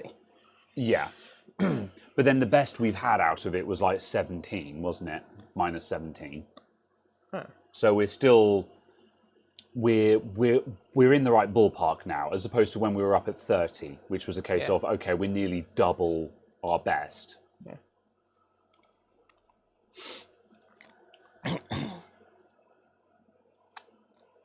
So what I'm curious about Where's my next position? Right here. is I'm wondering if it's worth now doing some tweaking to the fan profile just to see how much that impacts it. Yeah, certainly can do. If that is something that Have we interests got you. Molex? Yeah, we have got Molex. That's fine, so we can do that.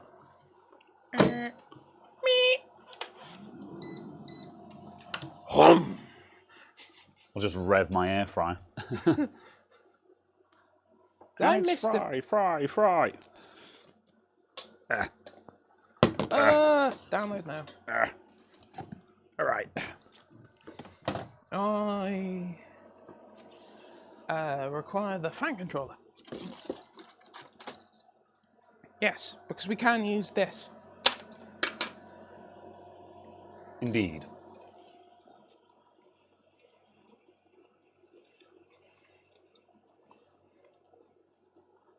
All right.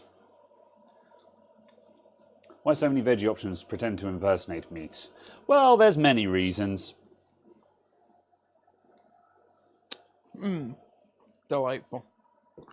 Oh, nasty bit. Yeah. That'll happen now and then, Oh, unfortunately. look, it's cartilage. I mean, I'm not going to pretend that this is high quality food. Oh, did it fall over?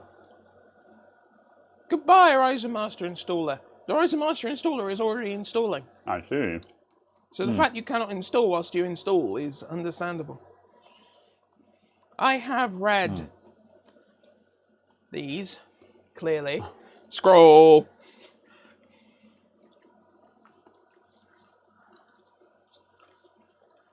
Okay. Liam in Wales. Hi. Oh, hi there. Oh, hi. Oh, yes. I was thinking about fans. Cool. Right. So, the condenser fan. Is the only one that's plugged in. Yeah. Oh, that goes round to there. Yeah, that's Yes. that 3-pinner. Yeah. Yeah, which can then just get plugged into Yeah. that. Cool. Or one of them specifically. Yep. Right. We have got Molex there. Yes. Yes. And obviously, if you wish it to, it can in fact come up over here. And the fan Might be can useful, disappear yeah. down there.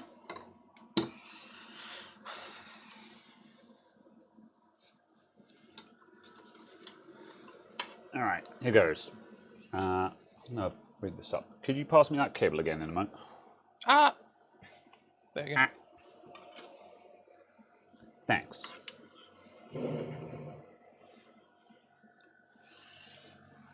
Blammo. All right, that's that. And now I'm going to go. Whoops. And, God, there's a lot of heat belting off of this thing.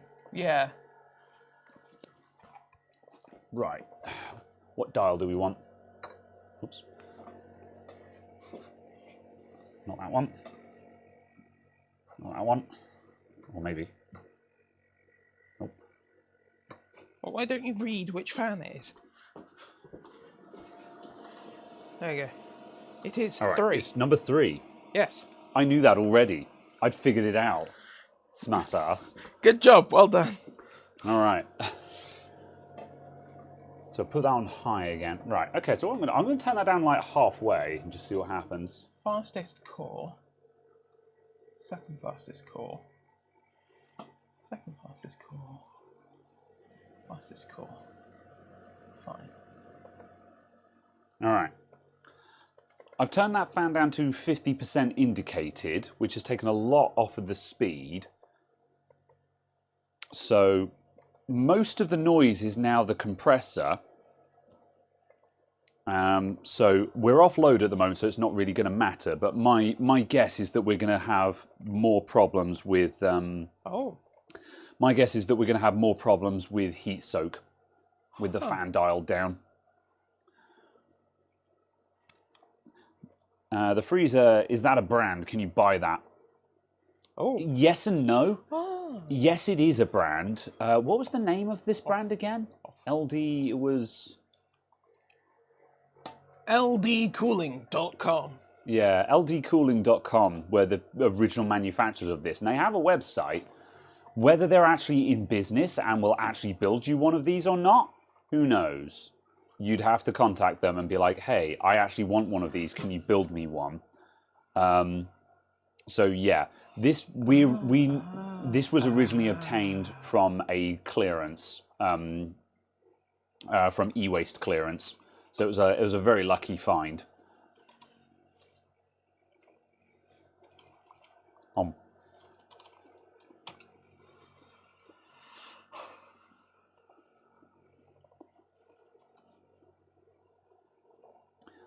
And yeah, Liam in Wales is correct. It was once upon a time cooling a server that was doing high-speed stock trading, where literally the faster the CPU went, the more money they made, basically.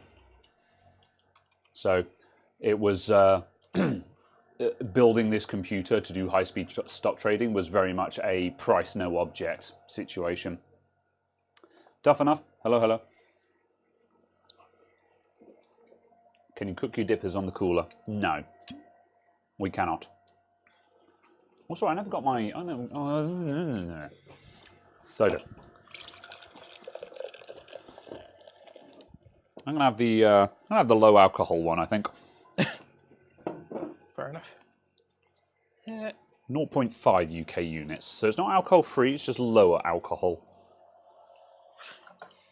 Yeah, it can be up to 0.5% and still be called alcohol free, apparently.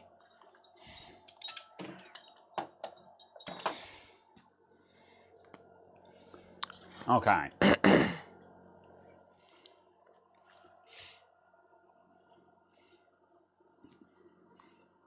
anyone else notice the sound volume difference between different channels on YouTube?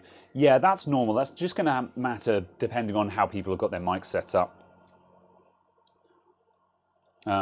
So yeah, like I try to have my output volume as high as possible because it's easier to turn someone's volume down than it is to turn someone's volume up. Whereas some people tend to do it to the point where it sounds right to them, which might be lower for their setup. So yeah, my rule of thumb is output at the maximum you can without inducing distortion. These can be very difficult to judge, though. What's the sit rep? I think I broke it. Define broke. Like bad settings, or are we just... Yeah. Okay. I need it to fall over because I'll have to go into BIOS.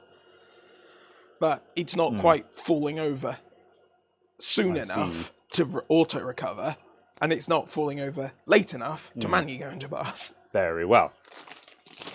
So I have slightly pooched it. Right. Do you want the last chicken dipper? Sure. Very well.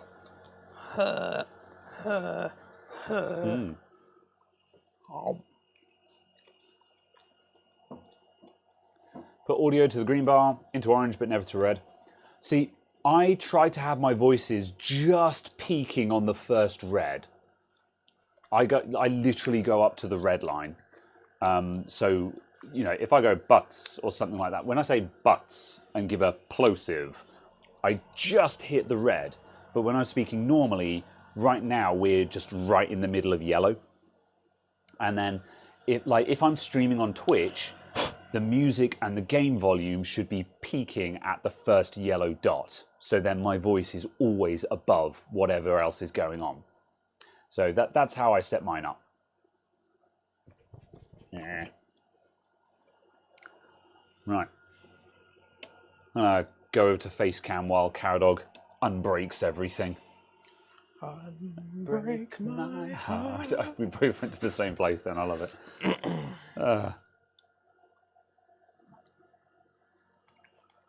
Oh, I have properly unhappied this. Jeez. Where are you stuck?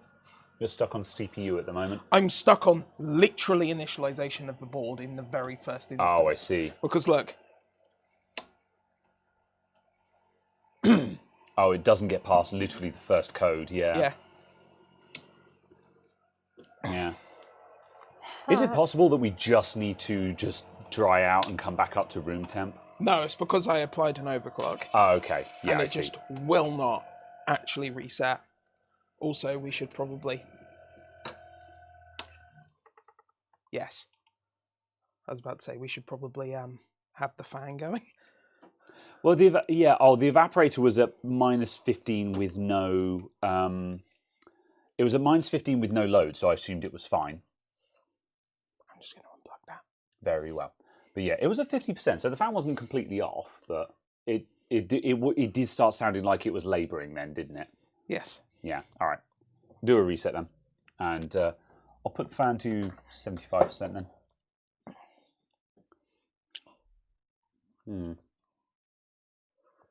Have you got a hair on your tongue? For a moment, you're like, nah.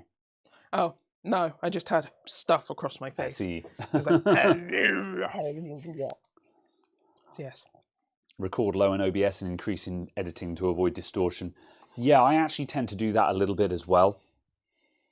For a while, I was always of the opinion of try and get the highest recording possible because, again, it's easier to turn the volume down than it is to turn it up. But I went through a phase of constantly having issues with clipping in editing because even though I thought I'd sound checked, when I'd actually gotten to recording, I was just speaking louder than I do in sound check. And this is an issue that I see a lot of people have. They'll put on a mic and they'll be like, sound check, sound check. And I'm like, no. If you're doing a sound check, you can go, sound check, bang, 1, 2, plosive kind of thing. That's your sound check. Because if yeah. So I have got my volume down a little bit lower in OBS because I was constantly having issues with clipping. And now, yeah, I add in like 1 or 2 decibels in editing if I need to. So yes.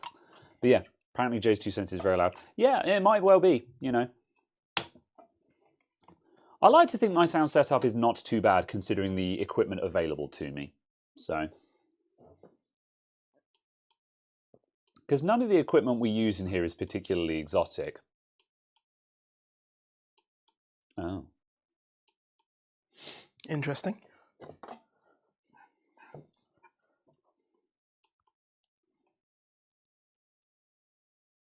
Have we defrosted? Yes. Yeah. I think we flooded. Okay. Yeah, like if it's defrosted, then it's flooded.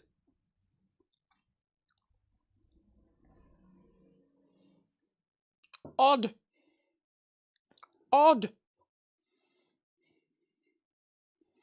Do. Oh, well. Yeah, okay. So, in that case,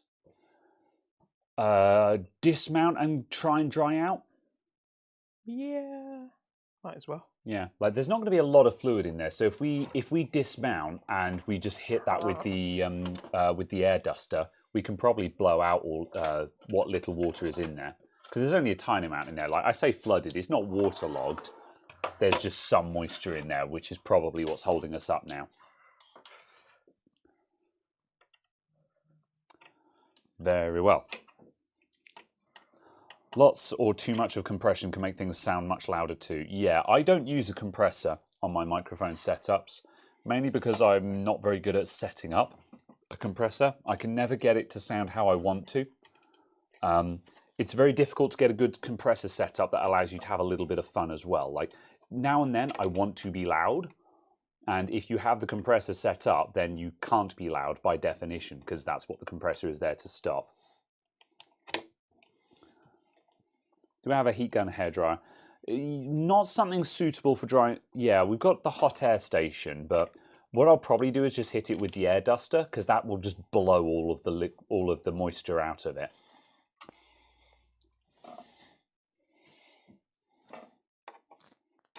But this is something that we'll go through every time. Like last week after we ran this, after we took it all off, there was moisture on the board, but it's had a week to dry out, which is why we were back to normal. So it's going to be a matter of can we quickly recover it just so we can keep playing. If not, the worst is we leave the board to dry out for a couple of days and it'll be fine. What did I do? Because it's frost, by definition, it's very okay. pure water in there. So we're not going to have any, there's not going to be any like nasty corrosion stuff and that kind of thing. Yeah, fine, okay. Yeah, 50mm screws will mean we get biting. I just don't want, obviously, the screws to be too short for you to be able to actually engage them. Yes. And 50mm will be fine. You'll actually get engagement on that. Yeah.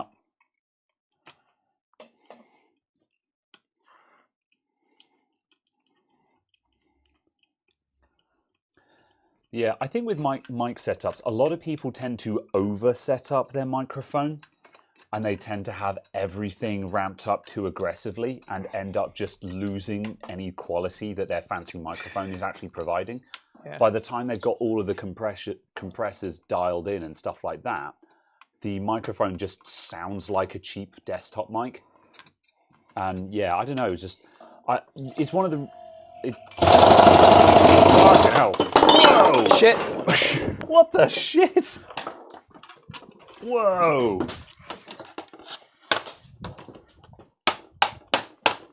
What was that? Liquid got back into the compressor. Oh, I see. So it hydrolocked.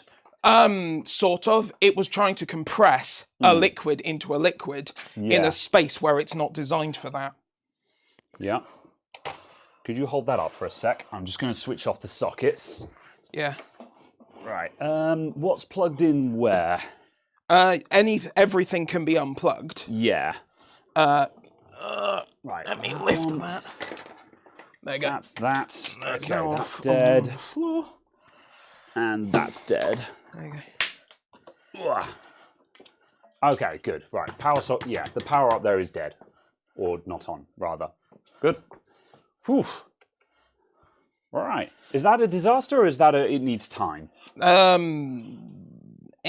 It is a disaster in the sense of it's not supposed to happen. Yes. But it is not a problem in the sense of it will sort itself out momentarily. Okay, that's fine. So yeah, we'll give that some more time then.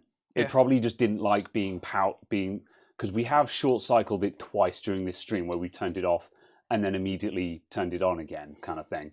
Like it's got the 4-minute timer, which generally abates that, but doing that is fine with it. What it will be is probably a case of just where whatever the hell the fan is connected to. I can't think of the word right now. Whatever the fan is connected to, and what the thing that is cooling being too hot. Oh, okay, yeah. The condenser was too hot. Yeah, so we had the fan too low, or I had turned down the fan too low for too long.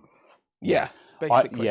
I assumed that before there was any problems, we would see a big drop off in evaporator temperature. Well, because the evaporator temperature and generally the performance of the entire thing is like 1/10 of what it seems it should be, everything seems a bit broken. Okay. Yeah, fair enough. Cool. All right, we'll give that actual cool off time then. Yeah. Whew. All right, there we go. I'm just going to unplug everything. It says boring in the intro. That wasn't boring. Well, this is what testing is all about, folks. Right, we've now got to. All right, you're unplugging that. What I might do, I'll. Oh, this fucking. Do you want me to get some fresh fingers in there? Oh, that one's vicious. Yeah, we need to replace it. Yeah. Because it just doesn't fit properly. Yeah.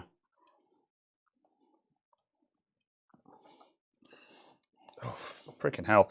Right? We Where's... can free the board, so if having the board in a different place is obviously going to be beneficial. Yeah, I'm just going to grab a prying tool and just see if I can get a prying tool in there just to get that 24 pin off. All right, I'm just going to stand in front of the camera for a sec while I sort this. Yeah, we need to replace that 24 pin. Yeah.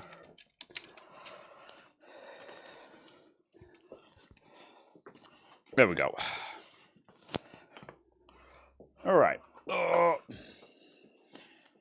That is wet. Yeah, it hasn't been flooded.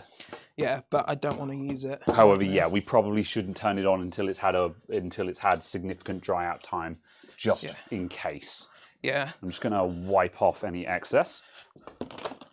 That's the worst part though, because it's cider. Obviously, there's so much sugar, everything will be sticky. Yeah. There you go. Right.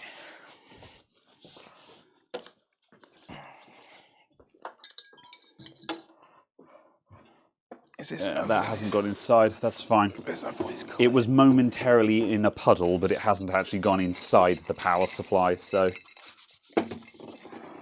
I think most of the damp that's on this actually is just us picking it up with a wet hand. There you go. All right.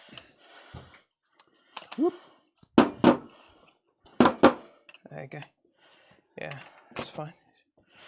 Groovy. Right. We'll mop the bench, clean the bench, and then we can start building up again, can't we? I'll grab a second towel for another pass. Yeah. I'm just basically just going to push everything onto the floor. Have you got an actual mop? Yes. Cool. So yeah, the floor is expendable. There we go. That deals with most of that. All right. Okay. I'll drop this into a sink and then we need to pick up the cables just because they're sat in the pool.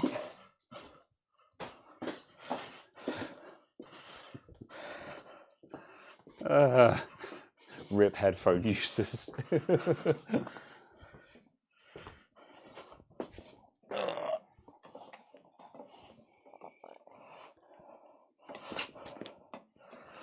Everything smells of cider. Yeah, this cable. Oh no, it's one of the braided cable. Okay, I'll drown it in alcohol at some point. Wow, yeah. So yeah, it'll probably. I mean, it's going to have plastic underneath the braid, so it's not a ruined cable. Yeah. That's not what I want. Where's the other towel, the grey towel? In the sink. Oh, okay, yeah. Yes, we'll go for the mop then. In that case, yep. Yeah. Yeah, we'll wipe down the table in a sec because we'll glass cleaner and a thing on that. I shall prepare the mop. Excellent. That's fine. I'm just going to lift everything off. All the tiny screws. Oh dear. If you ever need a screw, one of these benches will have the one you need. There are so many.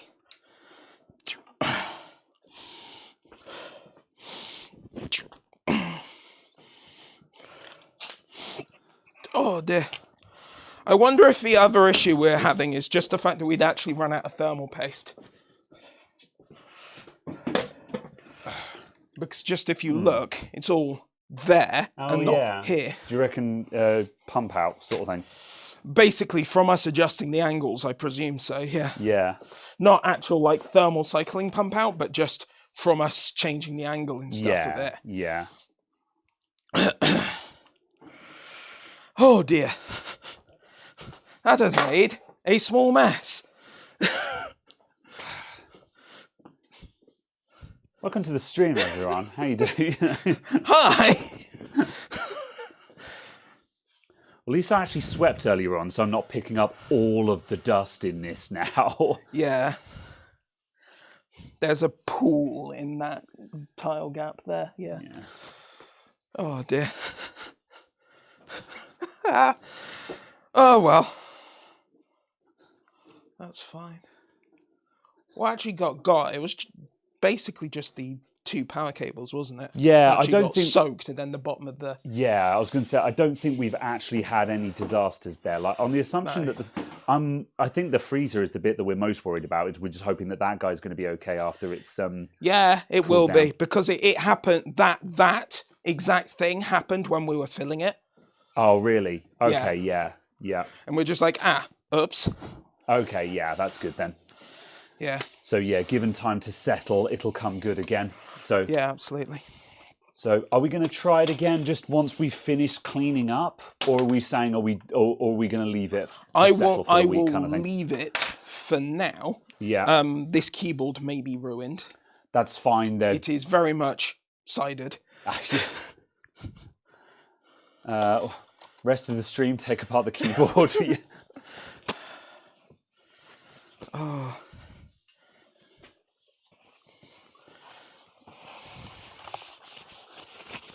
Still, dear. yeah. So it looks like we've had no major disasters. Then we made a heckin' mess. Yeah. And ironically, that was just purely because we had bottles on the table. But under any other circumstance, that would have been okay. Yeah. But I just caught it with the cable. No, absolutely not blaming you there in the slightest. I don't think any of us expected that to happen because we were like, oh, Yeah. I didn't expect it to turn back on. Whoops. Oops. Yeah. Let's There you unplug that. That is most of the fluid out of this, at least. We can then see if there's anything left. There you go. Yeah, it probably works. It's just a question on whether it will now just feel horrendous to use. More so than usual, you know? Yeah. There we go. Right. Okay. Stop it. All right. I'm not very good at mopping. Also, I don't have like a proper squeeze thing for the mop. So it's like I'm just moving wetness around on the floor right now. Yeah, but it's that's mostly better than it's mostly a case of moving it around so it's mostly water as opposed to moving it around so it's mostly sugar. Yeah. There you go. Right. I'm going to wash my hands. Yes, do it. Sorry, I'm no longer sugary.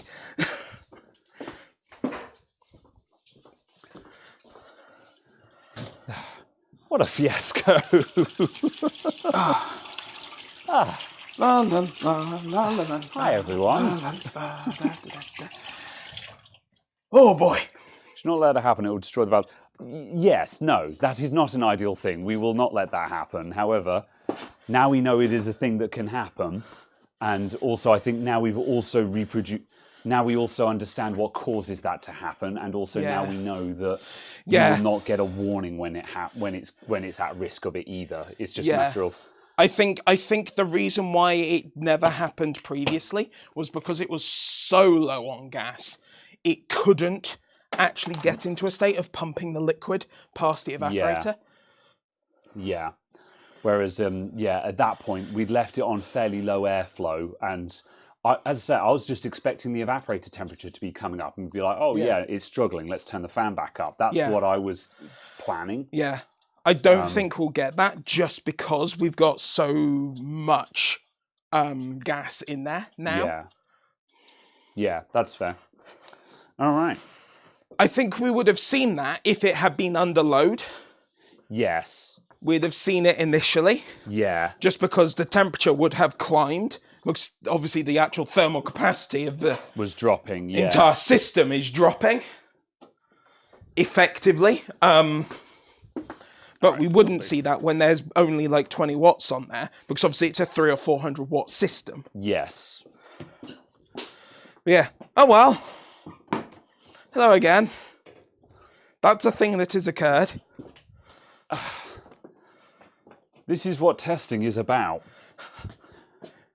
All right. All we need to do now is get out a clipboard. Have you wiped this down with like a cleaning thing? No. Okay, cool. I shall do that then. Yeah, just because I couldn't actually see where the sprays and stuff have gone. Oh yeah. Your countertop has now been damaged by water. Well, cider. Oh, it happens all the time. Yeah. Yeah, that countertop is... The reason why I use that glossy bit of wood is so it's expendable, so...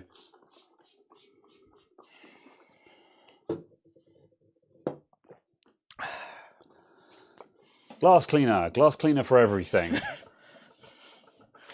Oh, I thought of something funny that we should do. Is M&S have own branded like glass cleaner and stuff?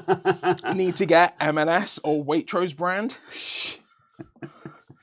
And just say, this week I'm upgrading all of my equipment. And you just pull out Waitrose bottles instead. That's very funny. I actually get it all refilled from the... there's a refill shop on the high street. Yes, but that's not the gag.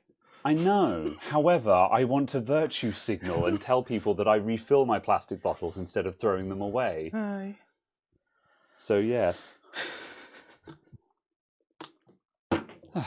All right. What do we do now? Have a quick look at the keyboard, I think. Okay, yeah. Just to make sure that that hasn't become a victim.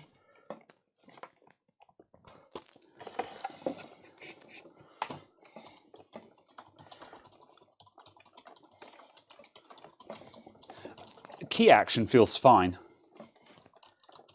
Although it probably hasn't had time to actually dry, I would imagine. So, like, if it still feels fine tomorrow, then it's in the clear. But to be honest, if it electrically works, I'm just going to assume that it was fine. Yeah. Let's stick the batteries back in and try it out. Have you changed your car blinker fluid recently?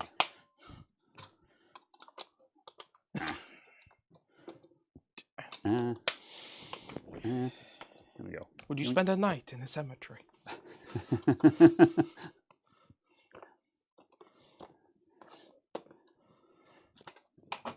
It's a lie, a total fabrication. Not this time.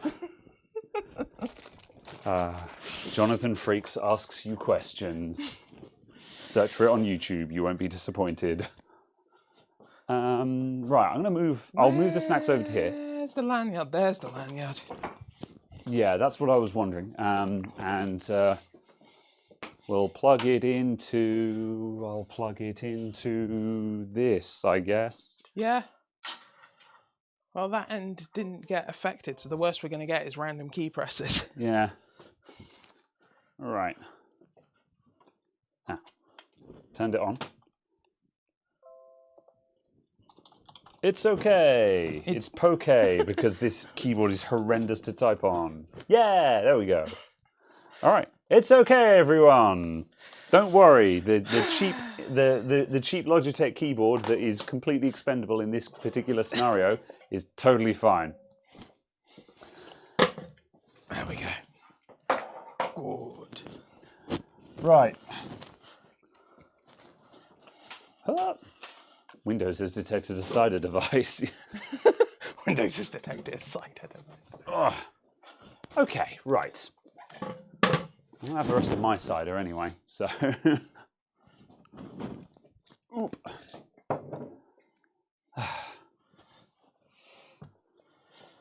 Do you want to just turn on that? Yes. We're going to. Oops. Top chat. Live chat, please. There we go. Right. Bench cam with face. Oh, I see where it's looking now. Yeah. Blammo. Okay, right. So the only problem that I have with the Insta360 is at the moment is I have no means to rotate the camera. You kind of just have to position it correctly in the first place. Yeah. Which is a bummer, but it's good enough. So yeah, however, from here we can at least sort of have a look at the board and see what state it's in. So, oh, my feet are wet, so they're sliding on the stool. Everything is damp forever now. Moist. But yeah, there's a case of saying about the sort of the volume of the liquid that was actually involved. All we've got is this little bit here, this little bit there, and then a bead here. Yeah. Worth seeing if well, and a bead there. I suppose there won't be anything under the CPU because it won't have been able to get under there, will it? No, there shouldn't be.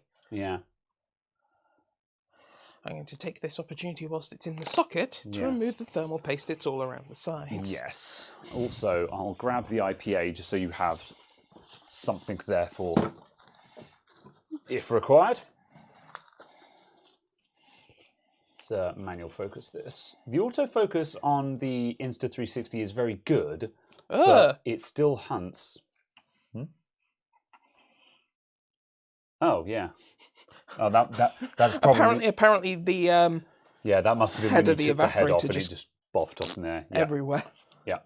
Yeah, there's a little bit of condensation. Nothing massive though, we don't think. We'll find out in a moment. Right. LP Master says big low temp systems in industrial applications have an accumulator tank before the compressor for this exact reason. That makes sense, yeah.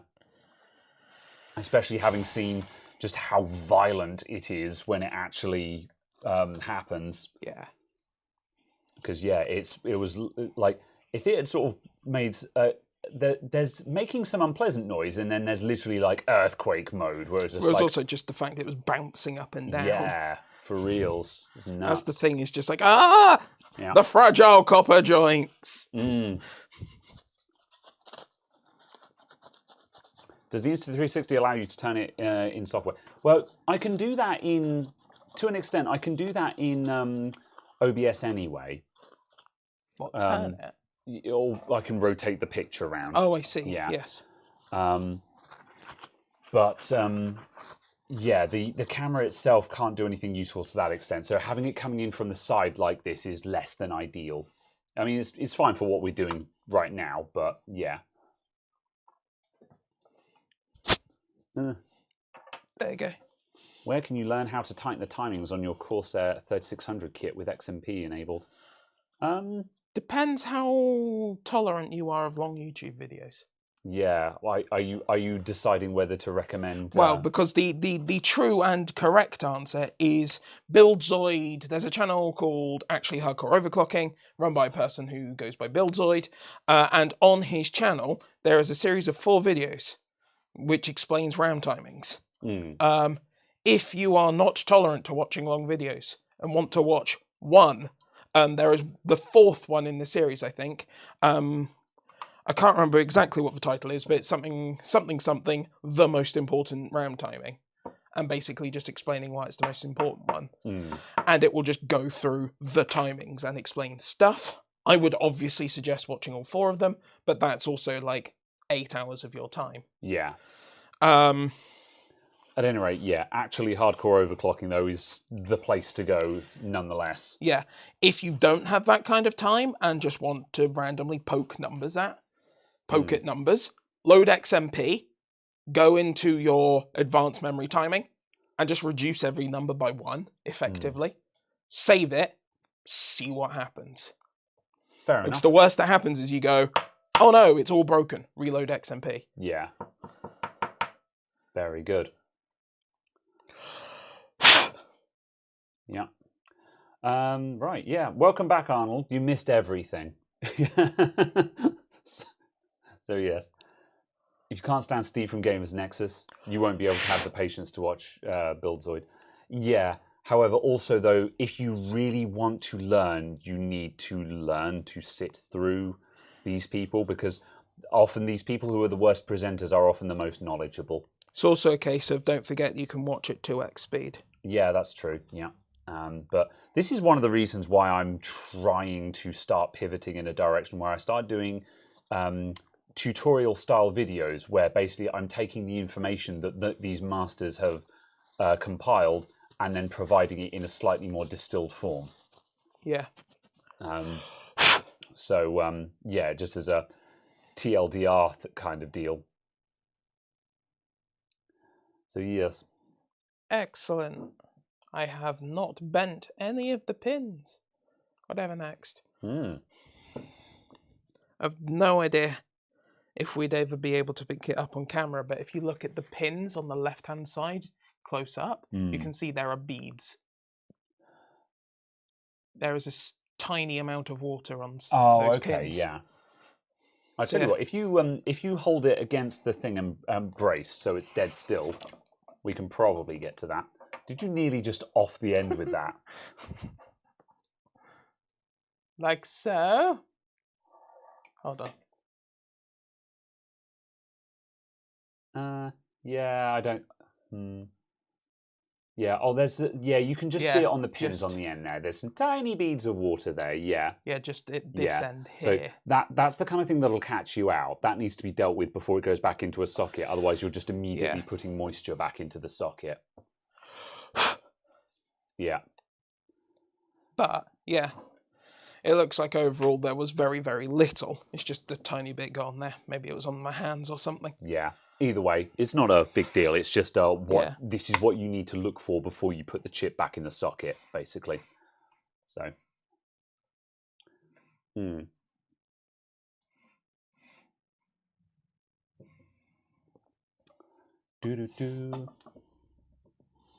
Yes, they're just bits of shmoo everywhere. Yeah, that happens on this, doesn't it? But all things considered, though, yeah, the board is looking pretty good. It didn't get waterlogged or anything.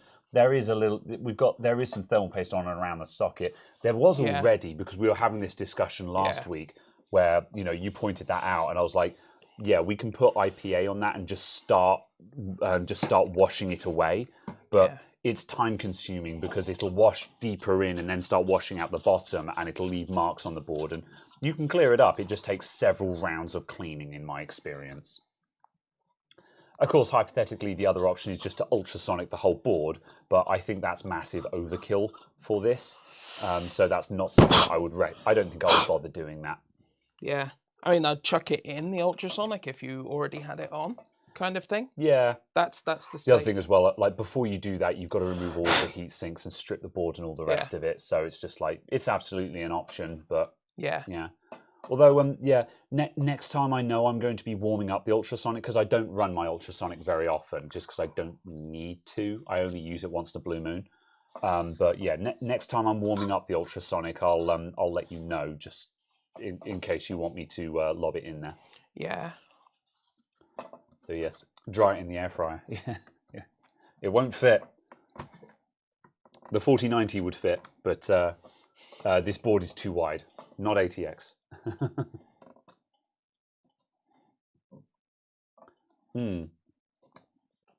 Oh well. Very well. Okay. So,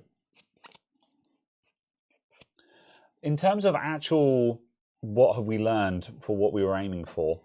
Mount is still the enemy, although I think we've figured out what a decent mount. Well, we've seen what a good mount can look like.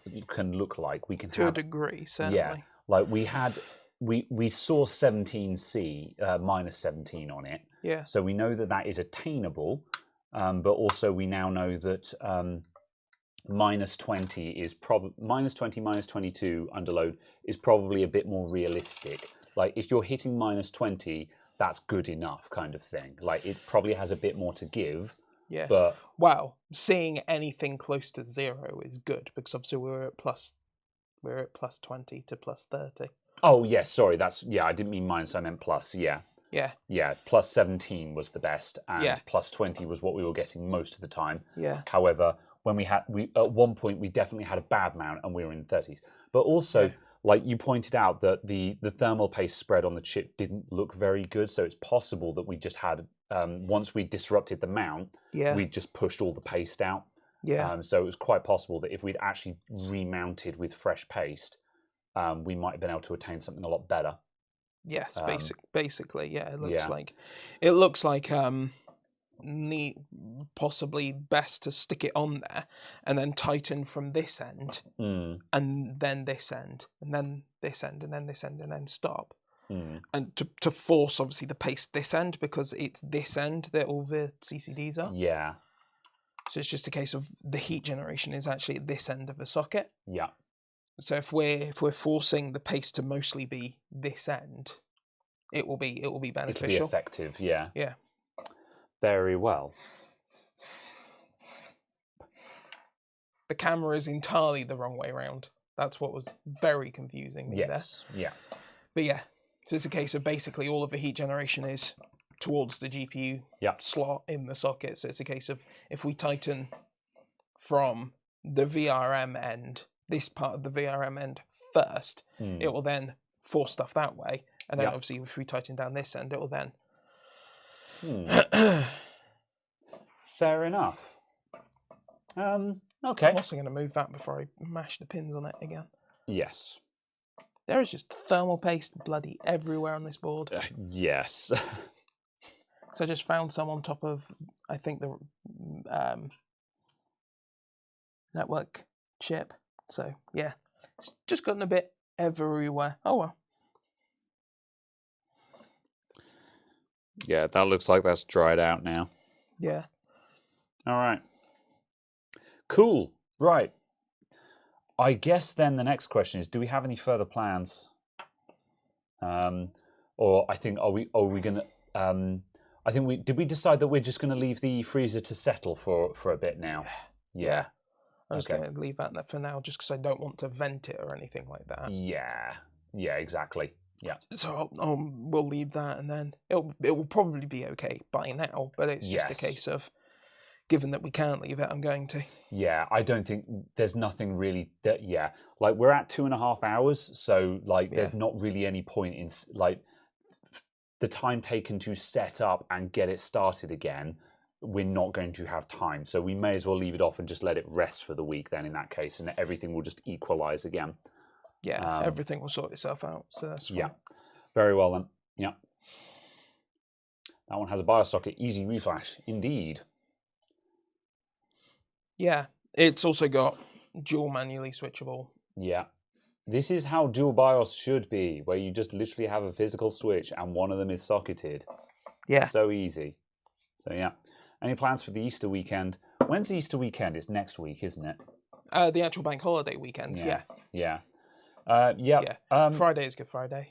Yeah. Friday coming. Yeah, that's right. Yeah. I have no specific plans. I think I'm going to see family on Friday. So I think I'm actually going to take the Friday off for the first time in ever. I think I'm going to be in on Saturday. I'm planning on being in on Saturday, though. So as far as I'm concerned, we're on for next week, where we'll be doing something. So, yes. Very good. Suggest using the same setup, but springs you would use for a normal cooler. The problem is springs don't solve this problem, because how tight do you do up the springs? You know, that bring the way that a preset the way that a preset mounting system works is that the screws have a stop point, and you go down to the stop, and at that particular stop point, the springs will be at a known tension. Whereas the issue we have is on our long screws, we can do up those screws infinitely. So it doesn't matter if we put in springs, because we can still screw them down infinitely and just keep applying more tension. Because, well, I assume that springs have a linear tension level. So the more you compress the spring, the more it pushes back, right? They don't provide constant tension, do they? It's just suddenly made me wonder. A bit, yes. The problem is, obviously, we have no idea what tension we also don't know what tension we need. Yeah. Because I would presume that for this we will want a different tension to an air cooler, say. Yeah. And I would imagine it will need a lot more tension because of obviously all of the hose and apparatus and so on pulling away from the board and things like that. We'd need a lot more tension because we're not actually holding the cooler to the board with with the mass of it and so on being on there. We're actually resisting the cooler lifting away because it's trying to lift off from the board because of the tension in the copper tube. Yeah, that's fair. However, positive temps on load is pretty normal for a 5950X anyway, so don't overanalyze it too much. Yeah, that's fair. I think we'd mainly... Sure, but it was also a case of my 5950X wasn't going positive before we regassed it at kind of stock settings. Yeah. Yeah, not to that degree. It was kind of going positive to sort of like 2, 3, 4, 5C. Yeah. So it's just a case under of load, obviously... I assume. Yeah. But Pass. then, like, when I massively pushed it and was, doing like 300 and something amps, then yeah, it was at like 85C core temperature. Yeah. Fair. If you don't use springs, you'll end up destroying the motherboard. Yeah, well, that's the thing. It still requires us to figure out the spring tension. One way or the other, we still need to figure out a mounting system. But the thing is, both of them require us to figure out the screw length. Yeah. And screw length with or without springs doesn't particularly matter. Oh, it's obviously still in the end of the cooler. The other issue we've got, though, is the actual plate that the screws go through does not have the tolerance to give a decent mount, specifically. Yeah. So a lot of it is working out the positioning that has to sit in, at least initially, to try and get a decent mount. Yeah, that's true. So then we can work out how that needs to be modified to then provide a consistent mount of that plate to then work out the other mount. Yeah. Because it's a case of kind of we've got confounded variables that we need to try and isolate. With what we have, we need to try and isolate bits out. Yeah, springs would probably help us get a more even mount, because springs will be more forgiving of one of the screws not being quite as tight as the other. I think that's probably one of the biggest benefits of that there. Yeah. So you'd use a couple of nuts to make a stop point on the screws. That was basically my plan. Is to figure out what length the screws need to go to, and then use either some nuts, or my plan was it's on the back, but yeah, my plan was to basically figure out the right length of screw, then chop them off so they're exactly the right length to come through the back plate, and then basically just put a solder ball in that back plate to seal it up. So just weld that shut. So then we knew that we always go down to the stop, and that would give us a stop point to screw down to. That was my plan, because I think that will give a nice, easy to replicate hold down mechanism. And I suppose perhaps, you know, we could either get some. I don't think tall springs are going to do it, because the springs would have to be ridiculously tall. So we might need like just some little pillars, if you see what I mean. Just something, you know, some little tubes that the springs then sit on top of. So then we only need springs that are like half the height of the screws to provide that buffer on top. Or to go obviously from the screw head to the top of the plate. Oh, what? So the springs are above the plate? Yeah, you'd need some really long. That would also work. Yeah, you'd need some really heckin' long screws for that, though.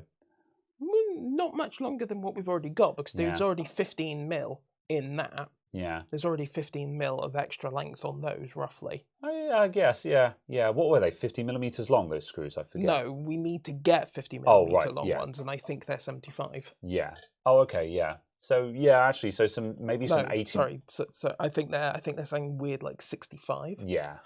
Yeah. Okay. So 70. something a little bit longer, and there may well be enough just to stick some springs on top. Then. Yeah. Yeah. Okay. So maybe going to a spring mount is easier than I think. Yeah. Or because that's the other reason why I'm being resistant to the idea of springs, is just simply because it's quite a lot. I was thinking that it would be quite difficult to integrate a spring mount. And for what benefit, kind of thing. But yeah, actually, it sounds like it wouldn't be too difficult to get springs on. Or the other way round is obviously you just have threaded rods that are fixed to the board. Yeah. And then you slide that on top. Yeah. And then you tighten nuts on the top. That's basically how my old Danger Den Maze 3 was mounted. Yeah. So yeah, that's a familiar setup. Yeah, and just have it threaded around that way. Yeah. But yeah. And in a sense, you'd then cap it with these. Yeah. So you just then cap with these. So you'd have that spring. Yeah. So yeah. So if you effectively had this as a long threaded rod. Yeah. Here, you'd then just have this spring with the plate sat in there. That would go on top of the plate, and then this would would then cap it off. Yeah, and yeah, as LP Master just said as well, the springs need to be above the plate because you want them pushing down, not away. Yeah, that makes sense as well. Actually, I think that's why I was having difficulty visualizing that. Yeah, and obviously the thing we can do is, in theory, we could obviously just use this, in the sense of how big is, what size is all of this, what distance do we need above the plate? Just need that, just with longer rods on it. Yeah. Yeah. So yeah, it'd basically just be a case of, right, what is the ratio on this? Save it. What is the ratio on this compared to this and that? So can we replicate this ratio but on a threaded rod actually in the motherboard? Yeah. And then we can literally just use these springs and these caps. Yeah, I agree with that. Yeah, I think that's a good direction to go in that case. That's making sense to me now. Very well. Okay. Please engage. Thank you. So yeah, that redone plate that has tighter tolerances on all the holes. Yeah. For better, so then we've got a better alignment on the mount as well. Yeah, because I think that's the main thing. And also, it will be a case with that. What I want to do is I actually want to cut it, or I want to have it cut so it is a slightly offset mount. So it actually, instead of sticking it in the middle of the CPU, it does sit it in the bottom 2/3. Just because, as it's a circle on there anyway, it does sit. It doesn't quite cover all of this anyway. Yeah. So you just want that to sit at this end here, or you know, So then it's this actually end hitting here. the hot spots So better. it's just slightly more centered on that. Yeah. Yeah.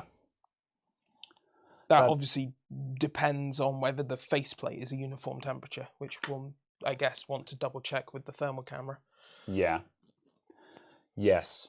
That's one thing that we didn't get around to testing today, as I did actually want to point the thermal camera at stuff to see if the thermal Yeah. camera could go that low, because I don't know if it will or not. Yeah. And also we wanted, at some point, I wanted to put the thermocouple on the end of the evaporator, just so we could see what the actual evaporator head is at contact. Yeah, because what I want to do is I want to get that foam stuff, get new foam stuff of it, Yeah. and take off the stuff that's currently around the evaporator head. Remount the thermocouple, like actually mount it on there. Yeah. So I don't know how I'd attach it to it. I don't know whether I just splooge like MX6 on there and then captain tape it down or something. Yeah. Just because that will maintain contact and the MX6 won't go off. Yeah. It'll keep it on there, keep it flat, and then just obviously have the cable running as it is. Yeah. And then just recap it in new installation. Yeah. More stuff to think about then. So yeah. But yeah, I feel like there's a bit of a plan there at least. So yes. And I think, yeah, with all of that done, then we've got mount consistency, and that's the big missing thing, because once you can do that, that also means that when we're getting if things are too cold or they're frozen or we think we've got a bad mount, we can just take it off and put it on again. Yeah. Whereas at the moment it's such a lot of fettling to see if it's straight and on the level. Yeah. That it's kind of difficult, you know, like if we think we've got a bad mount, it's just like, oh, do we want to take it off? It's going to take a while to get it set up again, you know. Yeah. So yeah. But that is obviously also just the benefit of kind of the way it is set up, is just the fact that it can just live on there. Yeah. Very good. All right then. Okay, well, I think we're done for this afternoon, because we're not setting stuff up again because time consuming, and we wouldn't have time to set it up again now anyway. So yeah, not sure what we're doing next week. We'll see what we fancy. One way or the other, this thing will get turned on again at some point, and we'll just make sure it's okay. So we'll report back, just to confirm that the freezer is still okay. It almost certainly just needs time to settle, which it's had by now, but yeah, either way, we'll let you know how it goes. Theoretically, it should be absolutely fine. It's just a bit upset. Yeah, absolutely. So yes, if there's heat made in the compressor department, shouldn't you insulate the motherboard below? Yeah, a little bit of insulation on the motherboard will help, but really, the ring that is normally around the evaporator head previously is generally enough for this setup, just because it's not a crazy setup. We're not going also mega because cold. it's not running for hours. It's maybe running for 2 hours. Yeah. It's a case of there isn't that much buildup, and also because we don't have like LN2 vapor pouring over the board. Yeah. It's a case of that isn't causing stuff to condense in other places. Yeah. So because it is so much more contained, and also because it's such a small area, and also because it's such a small amount of temperature drop. Yeah. Basically, it is far less serious. Yeah. So our use case, we don't need to do a huge amount of prep. However, yes, we should probably just put stuff in the middle of the socket here, and just on the actual back of the socket, just a little bit of Vaseline or something on the actual back of the socket. Yeah, it doesn't hurt to have it there, does it? So just because I'm not actually sure what the back of the socket looks like on this, I presume it's got them these. Yeah, with it running open to airflow like that, you shouldn't have the case shouldn't get too hot. Yeah, pretty much. Yeah, there is also actually a fan in the back of the box that you can run, but obviously because it's open and the air's just vanishing out the side anyway, I don't bother. One of the things that I wanted to get to today, which is why I started adjusting the fan in the first place, was I wanted to start figuring out what kind of levels we were going to have those fans running at. But also I mean, at this point, to be honest, I'm kind of inclined, like knowing what happens if it runs too low like that, my inclination is to say, no, we'll just run the fans at full tilt all the time.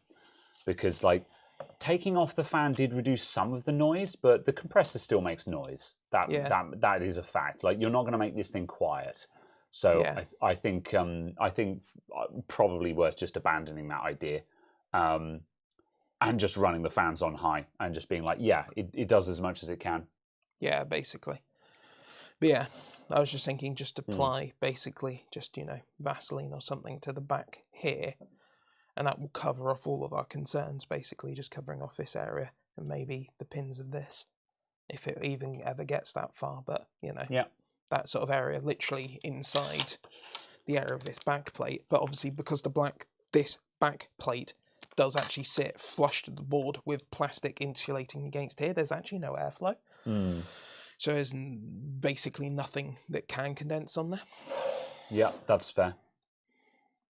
Cool. All right. Well, thank you everyone for tuning in. Not a bad idea to have the fan running anyway to give compressor airflow to cool it. Yeah, pretty much. Yeah. Vaseline is messy. Get some needed artist eraser. Yeah, that might be good for in the middle of the socket, I guess, where there's actually some volume to fill. I think on the back, just a little bit of Vaseline is probably good enough. Oh yeah, because it's literally just going to be a tiny smearing on this. However, in the middle of the socket though, where there's actually like a couple of millimeter indentation to fill up, then yeah, just putting a little bit of the artist eraser in there would probably be a good solution. Yeah. Yeah. Very good. All right, let's actually get out of here. I think we're done. Little plasti dip stuff. Yes. Good. Right. Well, thank you everyone for tuning in. We'll be back next week with something else. Absolutely. It probably won't involve a chiller. Yeah, I don't think we're going to do 3 chiller streams in a row. We'll come back with something else for now. The chiller will return though. We'll let you know how we get on with it. It's an ongoing project nonetheless. So thank you very much. We'll be back next week with something else. I will be live again tomorrow on Sunday on Twitch. I am playing Star Wars Jedi Fallen Order. So if you like Jedi Fallen Order, I will be playing that tomorrow. That's all. Thank you, everyone, and I will see you all soon. Do a clip of the action for a short. We'll see.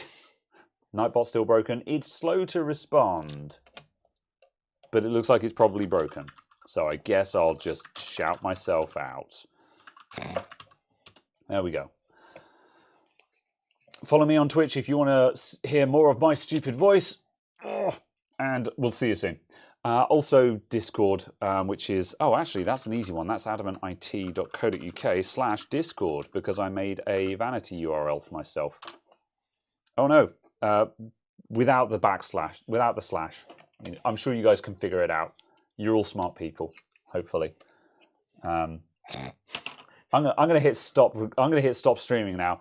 Bye, everyone. End stream. Okay, goodbye.